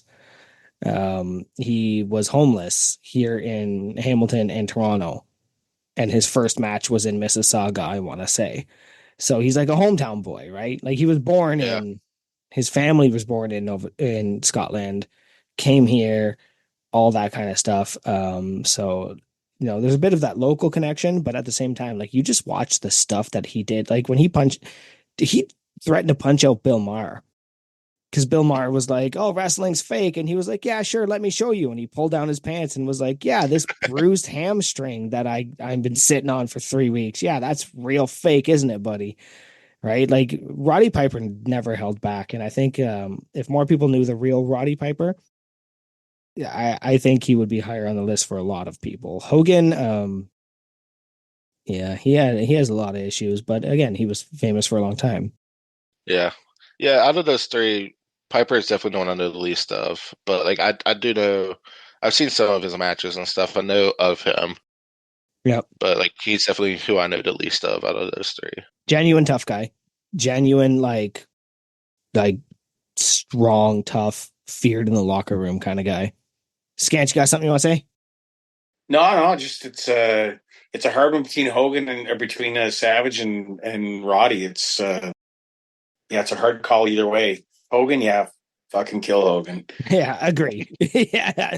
Actually, it was funny today. My kid had a play date, and they want a fist bump, right? The 5-year-olds now, they want a fist bump, but they want to punch you in the fist. So I said, hold on, stop. I taught them the too sweet, right? So I'm teaching 5-year-olds to too sweet. It's a gentle touch, and you go too sweet. And every kid in the room was like, that's the best. We're going to do that forever. Cool. And I was like, yeah, you carry that on forever. No more punching people. No more high fives where you hit people. You too sweet, very gently. Right. And I hope it goes on. And they go into kindergarten next year and they all too sweet each other. And they go, where'd you get that from? The big dumb lifter, Oren's dad. I've got an affinity. I think I've shown it to a bunch of the guys. I've got a poster out in the garage gym. I got to see Randy wrestling in '78. Yes, I've seen it when I was 8. Yeah, in a local arena. Him and his brother Lanny Poffo, and Yeah, so he's I've got an affinity to the Macho Man. So Same. Love Macho Man. Love them both. Same. Actually read the Macho Man book, bought the biographical DVDs and everything, all that kind of stuff. But I think if you look into the people, you would see that Roddy Piper was probably the most stand up. He had, obviously, back in the day, it was like the 80s, so like shit was weird, right? With his half black face and all that shit that he did to like try and be a nightmare. But like, yeah, I think if you really look into it, I would marry Roddy, F Randy, and kill Hogan any day of the week. Do a little Mount Rushmore. Yeah, do it. All set for that. Yeah, you got all it. Right, so give you a topic, and you got to tick your top 4 things of these. So we'll throw you a little curveball from what I was submitted. So I want to hear your top 4 or your Mount Rushmore of regional foods from West Virginia that you can't find in Michigan. Oh, definitely. I mean, yeah, got to put pepperoni rolls on there. They have Absolutely things similar to them up here, but they're just not the same. Yeah, a pepperoni stromboli is not a pepperoni roll. Yeah, Pizza bread exactly. Not a pepperoni roll. Let's see. I'll put Tudors up there. I don't know if. Oh yeah, biscuits. Yeah, a specific biscuit, but Tudors. I guess you can have it up here, but like I never seen anyone like my grandpa loves like squirrel gravy. Like you don't see that up here. And even though everyone has their own little area, but like you have to have a West Virginia dog. Like they have hot dogs up here that they love up here, like Coney. I think they call them Coney Islands, but they're not West Virginia dogs. Absolutely. And what do you consider a West Virginia dog for the listeners? So the most popular options.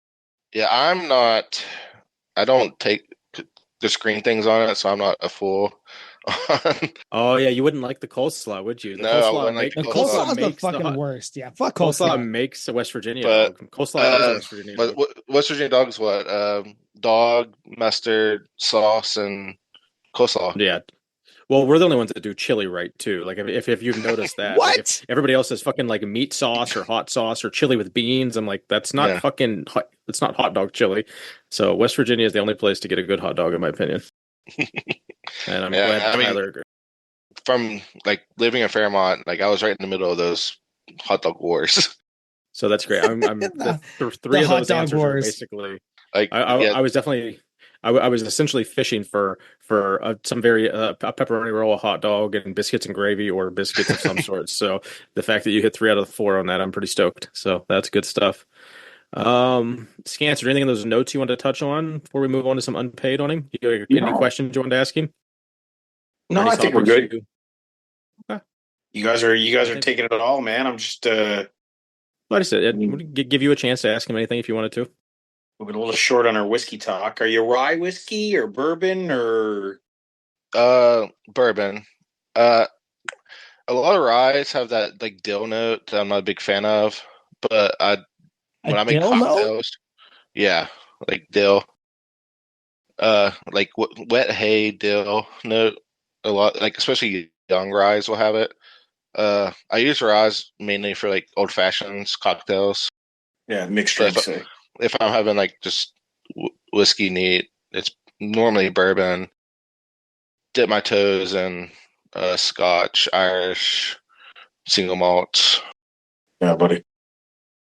Now did I hear you mention wet hay? So is your hay in the barn, or do you still have a couple more sessions left? I was supposed to have a couple more sessions left, but I don't know if those are going to happen now. So it might be in the barn. You can tell us to just move on, but did you want to tell anyone? Do you know what's going on with your leg? I just have yesterday I woke up with like a headache and like some body aches and a fever. And then like last night the fever broke and I felt pretty good today. And I got home from work and switched into shorts and looked down and I just like have this rash on my leg that I'm not sure how it got there, what caused it. So just went and got some antibiotics. I'm actually like texting my coach and he's like, any updates? I'm like, just got some antibiotics. Now, yeah, coach, you're a programmer. Coach. He gets 90% of my lifts. Nice. Well, we hope everything. I just want to go back to the whiskey thing here. So you don't like the grass flavors or the earth flavors? So like island Scotch whiskeys are not for you. I don't mind like earthy flavors, but like it's just like pickled dill. Like it tastes like you're drinking like a pickled dill, and like I don't think I have ever experienced that in a whiskey. So what's the brand that you would say would have that? The one that like was strongest to me was one of the High West. I think they're Rendezvous Rye. Like I gave that bottle away because it was just so bad to me. Like one of my friends came over and like, oh, this is good. I'm like, yeah, here, it's yours. Okay, yeah, okay. I was just concerned there. Like Lafroig is one of my favorites, actually. I think you were saying something there, Scants, about Lafroig. Like that's like it's made from the peat moss of Scotland. And I was like, that's the best fucking Scotch I've ever had. And I was wondering if that was the same thing. Yeah, I think you're talking kind of that wet hayish kind of smell. Yeah, given the amount of grain that's in it. Yeah. I'm tracking what you're saying versus the earthiness of the peat. Yeah, like I'm not a rye dude. I don't like rye. I find it kind of harsh. No. I have a couple. I Ardbeg. Like I'll drink Ardbeg. I have most of the Nick Offerman, Lagavulin. Yeah. So what's your go-to bourbon? My go-to, Elijah Craig, probably. Elijah Craig toasted. One of those two. Like if I'm just having a pour, it's probably going to be one of those two. Or like Wild Turkey 101. Just something nice and easy. Like I have bigger, better ones, but like if I'm just having like a pour, it's probably going to be just one of those. How do you feel about Buffalo Trace? It's good, but fucking severely overrated right now. I like in my living room, I have a decanter, and it's just full of Buffalo Trace. I think when I first discovered Buffalo Trace, because we don't have a lot of bourbons. Obviously, I'm not in fucking Kentucky, so like, when I first started having like bourbon Manhattans, I do prefer my Manhattans with bourbon. Definitely Buffalo Trace was the one up here at least. Yeah, when I started getting into whiskey, it was like 2017, 2018, somewhere in there. And like it was like right at the beginning of the boom. COVID destroyed the whiskey market. Like it destroyed it. But like at that time, stuff was like at that time you could basically walk into any store and Buffalo Trace would be there, Eagle Rare would be there. Like Blanton's was a little harder. Elmore Tea was harder, but like those are now like none of them you can find unless you know someone or it's. I still have bottles, but like I don't like go hunting or look for anything really anymore. All right, that's fair. All right, unpaid and underrated time. Yeah, let's slide into that. So, Big Tyler, we have this game we came up with all by ourselves. It's extremely original. It's called Unpaid or Underrated. Some people get it familiar with, or some people get it confused with overrated and underrated, but it's not that because here it's unpaid or underrated. So, anything you don't really like, go ahead and say unpaid. Anything you're a fan of, underrated. That's how we like to play it here. So, I'm going to kick it off with 3 that I picked out. Let's go with. It's funny, Joey just typed the same one that I had. Don't do it. No, that's fine. I'll save it for you. Hit me with what do you think about Yeti products? Unpaid or overrated? Underrated. Sorry. Honestly, they're very expensive, but I would still say I don't want to ride the line. That's hard. No, I would say underrated. Like like there's all the. Whatever, like my like $9 Walmart one does the same thing, but like people make fun of like I have both of the Yeti chairs. Like I'm going to bring them this next week to the comp, but like not made of matchsticks, are they? No, I bought them. I think it was $300 for like the foldable chair. A pair or for one? No, one. Which everyone's like, oh, that's crazy. And then, like, my girlfriend's dad literally bought like 2 for his family last year because He's like, every year I spend $40 buying these chairs that don't even last the summer. Like the chair I think I've had for 6, 7 years now, and like it's holding up, going strong. Like, yeah, they're expensive, but it's like one of the things like you get what you pay for, basically. Yeah. Like, do they have a good warrant? Did Yeti, are they like known for a good warranty at least? I think they're like 10-year. Okay, so that's they have fair. a warranty. I don't know how good like what it is, but like, do I need a cooler that holds ice for a week? Probably not, but like sometimes cool. it's nice to have. So even though they might be overpriced, you're still going to go with underrated. That's good. Good to know. I've never really, I don't think I've ever used a Yetic product, and I really don't even use the knockoff stuff. Oh, I have 2 chairs, 4 coolers. Damn. And then you have about $3,000 worth of Yeti stuff. I've got a coffee mug, and I'll tell you right now, it has been my go-to coffee mug for 2 years. Oh yeah, countless mugs. Like I don't like we have so many mugs because like that's the go-to thing for like work and places now to give you a branded coffee mug now. I would love that. I would love if anybody gave me a Yeti coffee mug. Well, like going back to like getting like the cups, like I've had ice in my coffee or in my like cup. I left it in my car all day in the summer. Came back, there's still ice in it. Like I have to fill my coffee mug when I wake up. I have to fill it with coffee and then go do all of my morning stuff, and then it's actually enough to drink it to get to work. Because it's if I put that lid on immediately, I can't drink it for half an hour to an hour because it just maintains it so well. So I bought my grandpa one for Christmas one year, and like he's like, I can't use it because like I'll just like burn my mouth trying to. It doesn't cool down. Yeah, no, they are top quality. Everything. All right, number 2 for unpaid or underrated. I'm going to hit you with there's so many good ones. Let's go. You lived in Morgantown for a while, so I'm hoping you frequented this establishment. So, what do you think about Gene's Beer Garden? Gene's is definitely underrated. Yeah. My girlfriend didn't we talked about. We didn't frequent it enough, but we went every now and then. She actually lived like a block away from it. I just want to tell people what Gene's is real quick. Sorry, what? You just want to tell people what Gene's is real quick? Gene's is like, so Morgantown is a big college town, sort of is, and Gene's is in South Park, which is the neighborhood where like the locals live, and it's just a small local bar that they serve hot dogs and they do. I have eaten cold beer. So many hot dogs there. Yeah, I used to go there we would skip school because it was right next to Morgantown High School, so we'd skip school and go eat lunch there.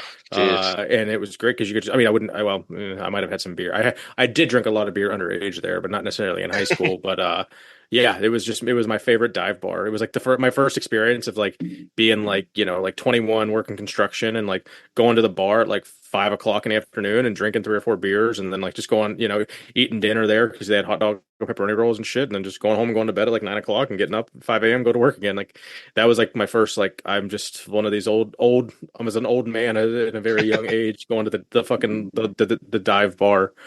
But yeah, so Gene's underrated. I'm glad you caught that and that you actually knew what that was. So that makes me happy. I'm gonna round this out with another more you got tons. You can do up to no. I know what I have. No. I'm just prefacing it with it. It's another regional unpaid or underrated topic for Big Tyler here, West Virginia native. So let's go with Sheetz, the gas station Sheetz. Sheetz is the most underrated. Like I would kill for Sheetz up here. When I worked at Mryland, I worked third shift, and I lived off Sheetz because it was like the only place open for lunch. Like because like lunch was like 2 or 3 a.m. without going like downtown. It was like right across the street. So for anyone that's not familiar, Sheetz is like it's your Buc-ee's, it's your What are all these other big gas stations? Yeah, like it is just a massive gas station that has like full service food kiosks inside. And to me, that like growing up, like they always had a key. Like it was always you go up and you fucking did like the touchpad kiosk since like the early 2000s, and that was like my first experience with that. And I was like, this is amazing. Like I can order food without having to talk to people, and I can like customize the shit out of it, and I can do it while I'm drunk at 2 a.m. Like this is fucking great. So I always got like a steak, egg, and cheese bagel with like lettuce for Tyler and like onions and mushrooms and shit at like 2 or 3 in the morning on the way back from the bar, and it was fucking delicious. But they also just had like with a full, you got all your drinks and your chips and all that shit. But it was just a reasonable priced gas station that had 30 fucking pumps, so you never had to like wait on a pump. And I think there's like 5 or 6 of them in Morgantown now, probably at least there's 3. But sorry, I gotta jump in. What do you mean a kiosk? So it's not a restaurant? Sorry, I know I somebody misspoke. So it's got a touchpad thing at a food counter. Like there's like 5 touchpads, and then with the food counter behind it, and it's just when you order, you don't talk to anyone. You just like hit the touchpad. But it's like a sit down restaurant-y type of thing. No. It's a gas station with just to go food. Sorry. So you get sandwiches and fucking fries, but they had like a pretty in-depth like menu for being a fucking gas station. Yeah. I mean, there's more people working making your food than there are like checking people out. We got a big thing down here called Big Stops, and it's like a big gas station chain with these, it's large pumps and all this kind of stuff. But they've got the Big Stop restaurant, and it's like your BLTs and your fries and all that kind of stuff, but it's a normal restaurant-y thing, but kind of that gas station chain. So I've never seen that concept of a kiosk-y type of thing. Our Costco's are like that now, Scants. Yeah, that's so true. Our Costco's now, you don't talk to anybody. You go and you. So it is like that, and then your number comes up, and it's great. But yeah, if anyone's traveling and happens to see a Sheetz, give it a listen, or give it a chance, because it's going to be a hell lot better than 90% of the gas stations out there. So all right, I'm going to hand it off to my co-host here. Let him round it out. Okay, I got a few. I might do 4, I might do 5. Let's see how this goes. So Scants has one you can jump into, bud. Sorry. Unpaid or underrated? Actually, yeah. Can you send a screenshot to Scants? Yeah, and then he can. I would love it if he joined in on this. Unpaid or underrated? Bush Light. Bush. I would say Bush is overrated. Really? Bush used to be like 4 or 5 years ago. I'd say it's underrated, but now it's too popular. I guess. So yeah, I would say Bush is overrated right now. It's fine. You'd say unpaid then. Oh yeah, unpaid. Yeah, it's fine. I'll drink it, but I'm not going on my way to drink it. And I think it's just like the hipstery thing to drink now. Almost like everyone is drinking Bush now. I feel like, at least around where I'm at. So you prefer Miller Lite? 100% Miller Lite. Yeah, I heard you can crush a ton for no reason. Back in my prime. As a good reason. Back in my prime. All right. Unpaid or underrated? The Grizzly Peak Brewers Company. Grizzly. I mean, that has to be her. I would say underrated. They own a couple different breweries around Ann Arbor and Michigan as a whole, but one of them is the Grizzly Peak owns this Blue Tractor, and they have fantastic barbecue for a brewery, and I think it's like 3 to 6 is happy hour, and it's half off all drinks and appetizers. No, nice. Just can't beat that. All right then. Let me knock that one off. Unpaid or underrated Lunchables? Severely underrated. I grew up on Lunchables. When I say I grew up on Lunchables, I ate a Lunchable every day until like high school. And even in high school, I probably ate them most of the days into college. How many Lunchables do you have to eat in a sitting to like get enough like intake? Like a 4-pack? I honestly haven't had a Lunchable in a while. Okay. I mean, I used to just eat one. Damn. Back when they used to be $1. You can like buy for $1. You couldn't beat that for the pizza Lunchable. Oh, crush them. Okay, I've got one more that I'm going to pass them on to Big Daddy. Unpaid and underrated tequila. That's right. That's severely unpaid. That's right up there with pickles. Have you ever Really had? good story there. Have you ever had an añejo tequila, where it just tastes like scotch because it's 10-year barrel aged? I've had it in drinks before, but not straight up. Like, I'm not kidding. There's been 2 times where I took a tequila shot. It was my first drink of the night, and I threw up. Yep, that tracks. And there's been time like I would open a bottle or like smell it and like start gagging. But like I can down margaritas, but like just straight tequila for whatever reason. Was that so? I would bad experience. No, that's the weird thing. Like I never really had a bad experience with it, which doesn't make sense. I would put out the challenge then if you get a chance to try an añejo tequila. God, if I can remember the name of the brand, they make this really good one. But it's like you have your white, gold, and then you have your brown, or as most like to do it, like the silver, gold, and añejo. The añejo tequilas, they generally just taste like scotch, except there's no sugar, right? Because it's made with the tequila plant. So you have like 6 of them, and you're like, oh, I feel pretty good, but you don't realize because there's no sugar in them. So that might be a challenge there. See if you can. When I see you in a couple days, we'll do one of those. All right. If you want me to throw up at the zoo. I do want you to throw up at the zoo. It's you and Matt now. I have the challenge now. Last year, Matt, who? Again, mostly squat videos. He wanted to be here. Again, he's invited to every single episode and just bails on every single one of them. Wait, he wasn't on? No. I thought he was on. No, he said he was going to be on, and then he bailed at the last minute. Like when I had like this like last second, like, we don't know if the guest is coming. Can you join? He was like, fuck you guys. I never want to be on your podcast. So no, he was not here. He said to me he actually tagged me in Discord and was like, you're not fucking out drinking me again this year. And well, we're going to see, because I don't think I out drank him last year at the zoo. I then went back to the hotel and drank way more than he probably did. But I think he outdrank everyone Thursday and Friday for sure. Though we were hammering some shit before we went out to eat, and then before the zoo too. So yeah, we were loading up. We were loaded up. We were full. Hungover. I'm going to give the last 2 to Big Daddy over there. Big Daddy Scants. You got the last 2 unpaid and underrated, buddy. Here's one I got. It's always funny for me just with the different age groups to hear somebody's overrated, underrated. Blink 182. Let me think how to say this.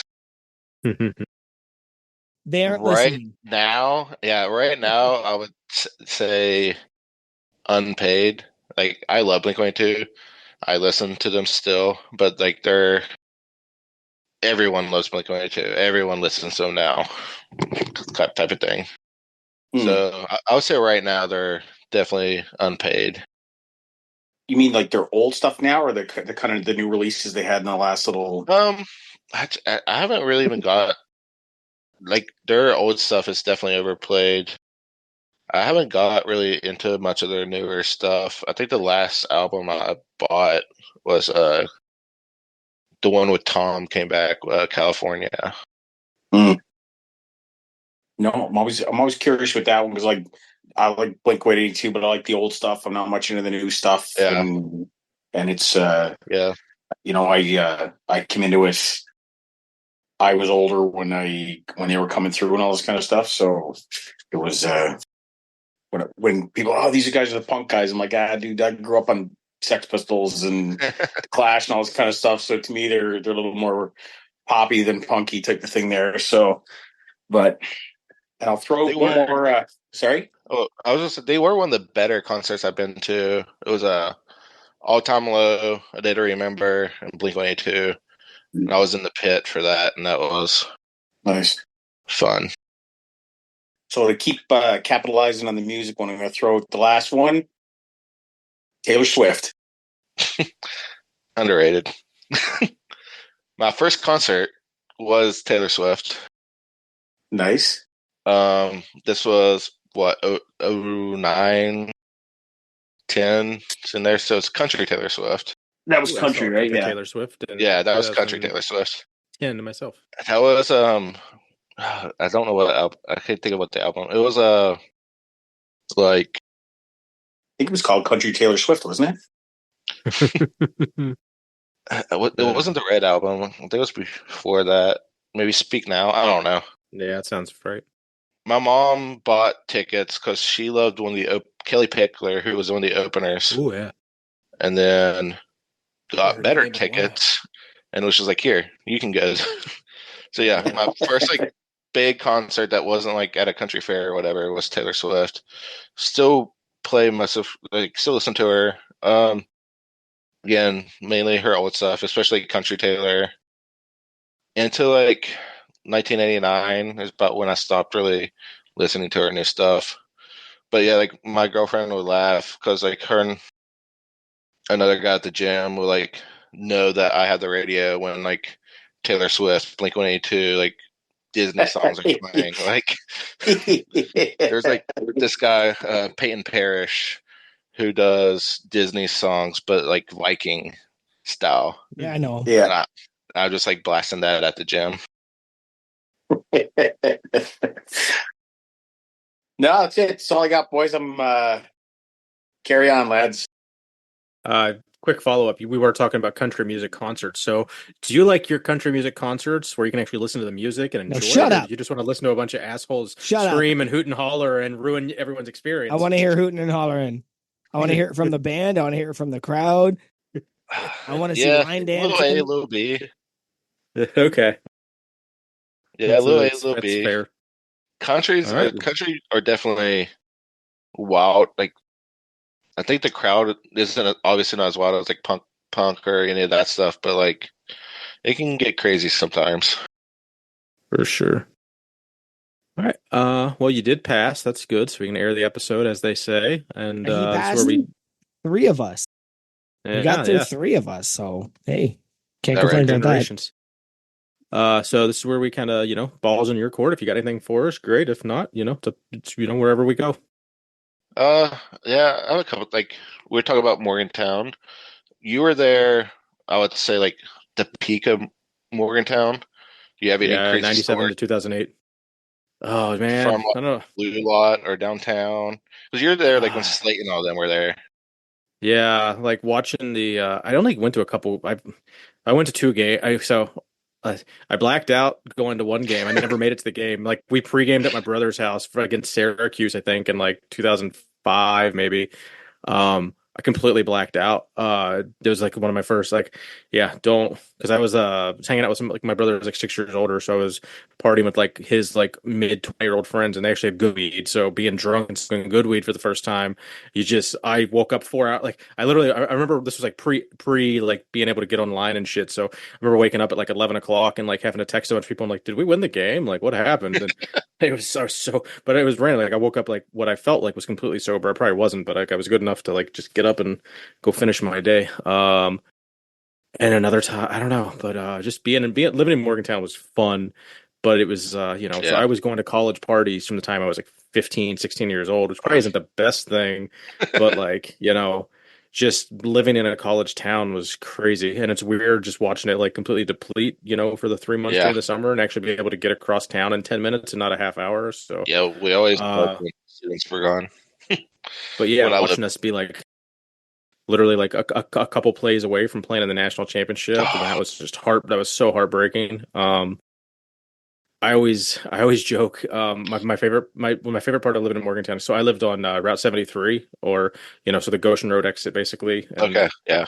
So, and I was, this would have been this, at that time frame, there was two strip clubs on that road. So I always used to say I lived on Route 73 between the two titty bars because I really did.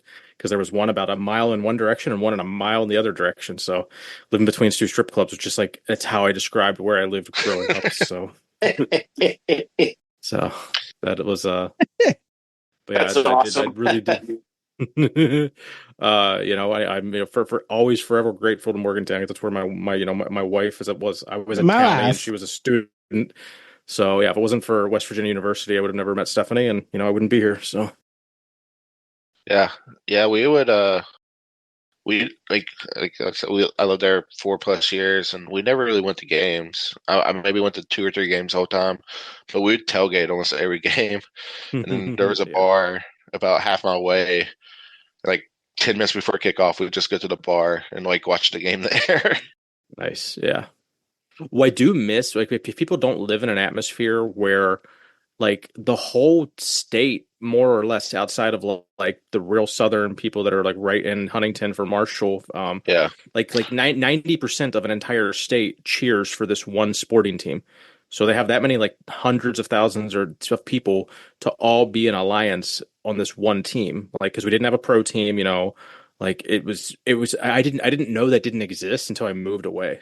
Like I Well, remember the thing about like Joey and Scants don't know, like the blue lot is the main parking lot where everyone tailgates. It's right outside the stadium.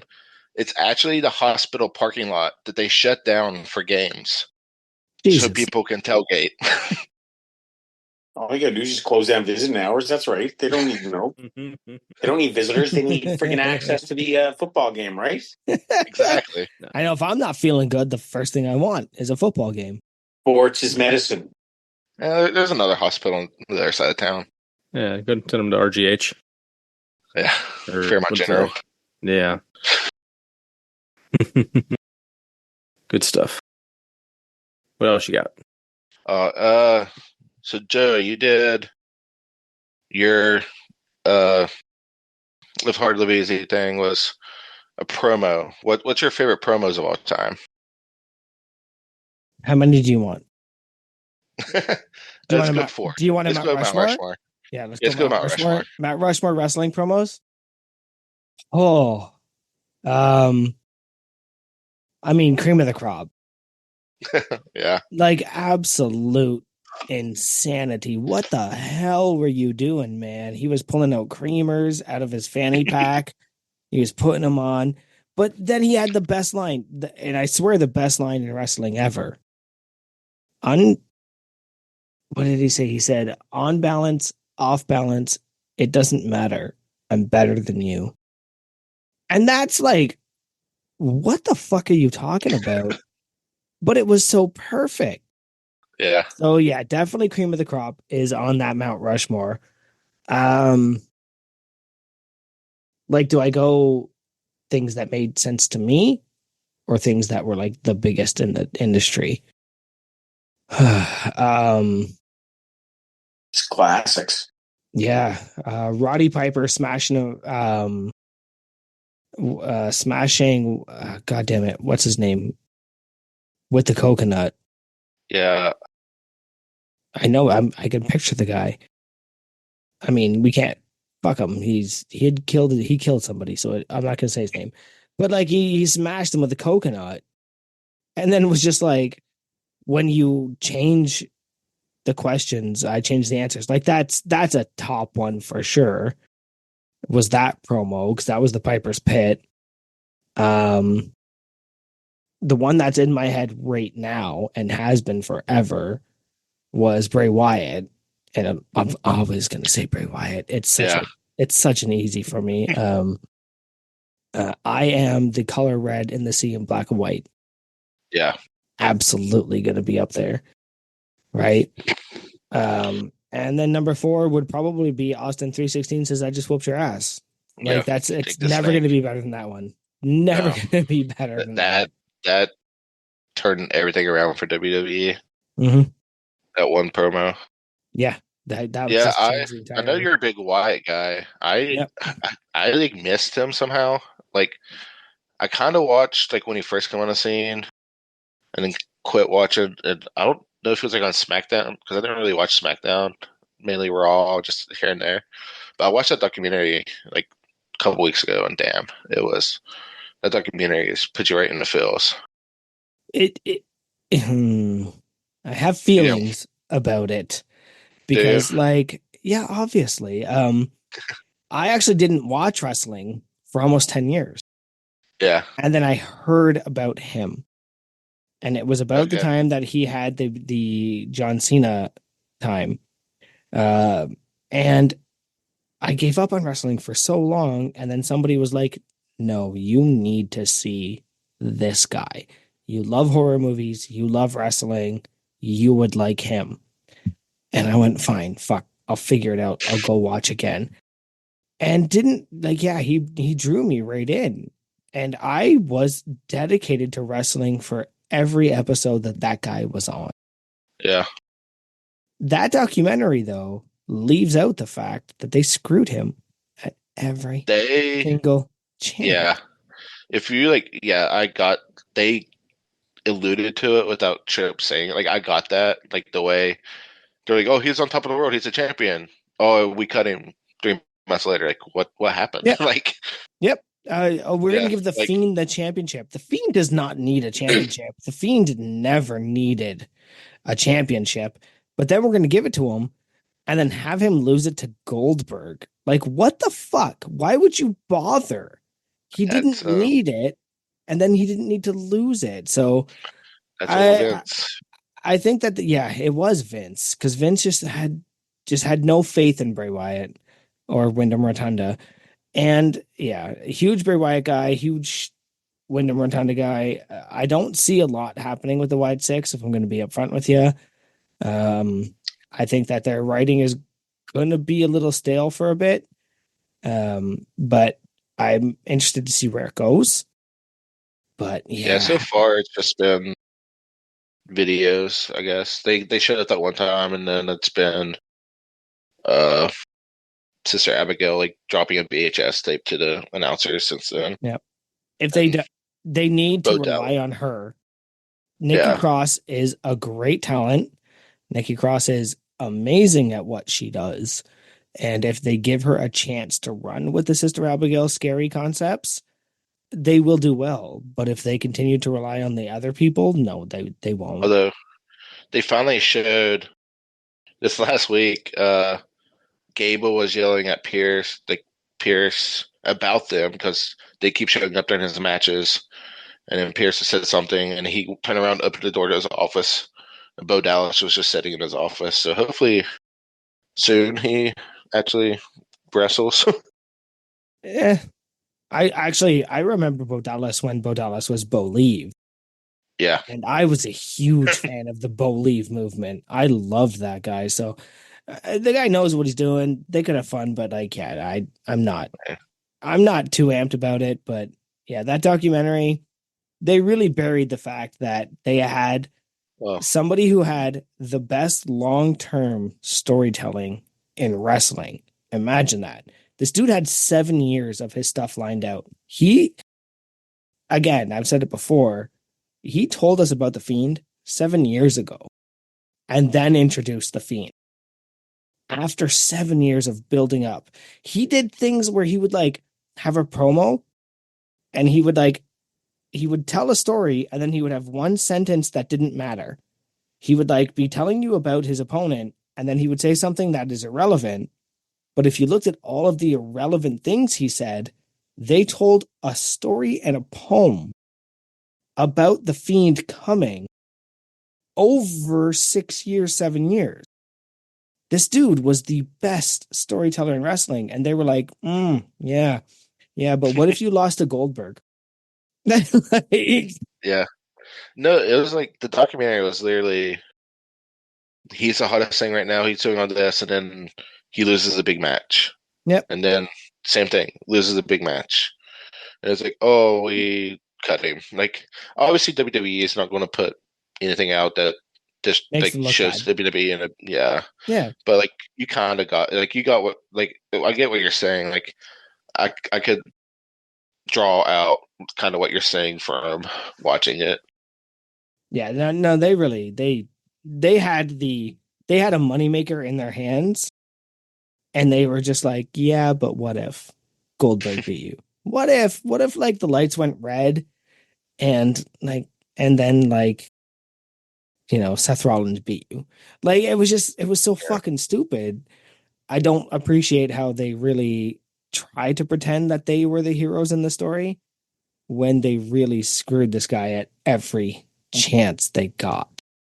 He carried, remember his match with The Undertaker at that WrestleMania when the new face of fear, that was his thing. I am the new face of fear. He built that match without The Undertaker showing up once. He solo promoed for a month. Just him talking to build that match. And that match was so huge. And then they squashed him in a minute. Yeah. But like didn't the Undertaker like basically put his like stamp of approval on him? Right. Whatever that did. Yeah, at the end, during the LA Knight thing, when he came back, but it didn't really accomplish anything. Because again, you've already buried this guy for 6 years, 7 years, 8 years. You buried him. And then the Undertaker whispers in your ear, and you're like, oh yeah, now he's the guy. Like, now he's the guy because the Undertaker whispered in his ear. Like, come on. Well, that's about all I have. Works for us. It was a good episode, boys. All right, it's a great time. Scants, do you have anything closing before we start bringing this in for a landing, boss? No, I'm good, boys.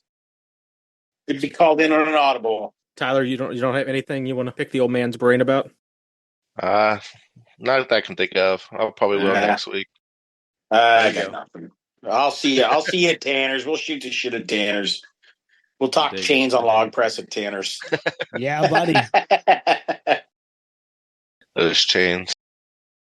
All right, Keith, wind us out, buddy. Yeah. I had to scroll back. I had to scroll up to get the episode number, and I had to scroll back down. So obviously, everyone do us a favor, hit up those affiliate links we like. So Obsidian, Barbell Rescue, Plate Snacks, Home Gym Con, Freedom Fitness Equipment, etc. Anywhere that you like using that code unpaid, it really helps us out, and then you get one step closer to that speedboat. So.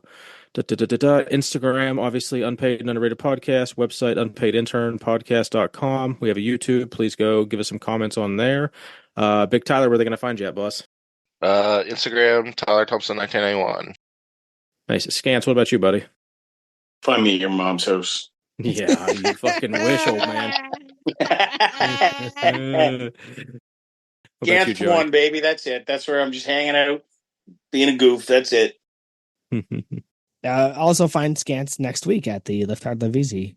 Find me at Joey_Malesko. I'm Elise at KO. You're not gonna if you haven't already. I'm at like actually a weird 1,290 followers. So like, let's push me over to 1,300. I'm in the same boat. I was at 1,299, and then I'm literally at 1,295 now on my. Just push you fuckers. Yeah. Come on, bots. Come on, sexy bots. Like, follow me back or something. Okay. You guys got to filter out your steroid and sex bots. Damn it. I got 11 people. I love sex bots. They keep messaging me and being like, you want to check out my videos? I'm like, no. Do you want to follow me and check out my podcast? Nice. Yeah, definitely. Follow us. Check out, like you said, Unpaid on Plate Snacks and Ammonia and things. All right. Big Keith, Keith 73. Go follow my Orange Gym, the No Wine Cellar, and we'll see you next Tuesday.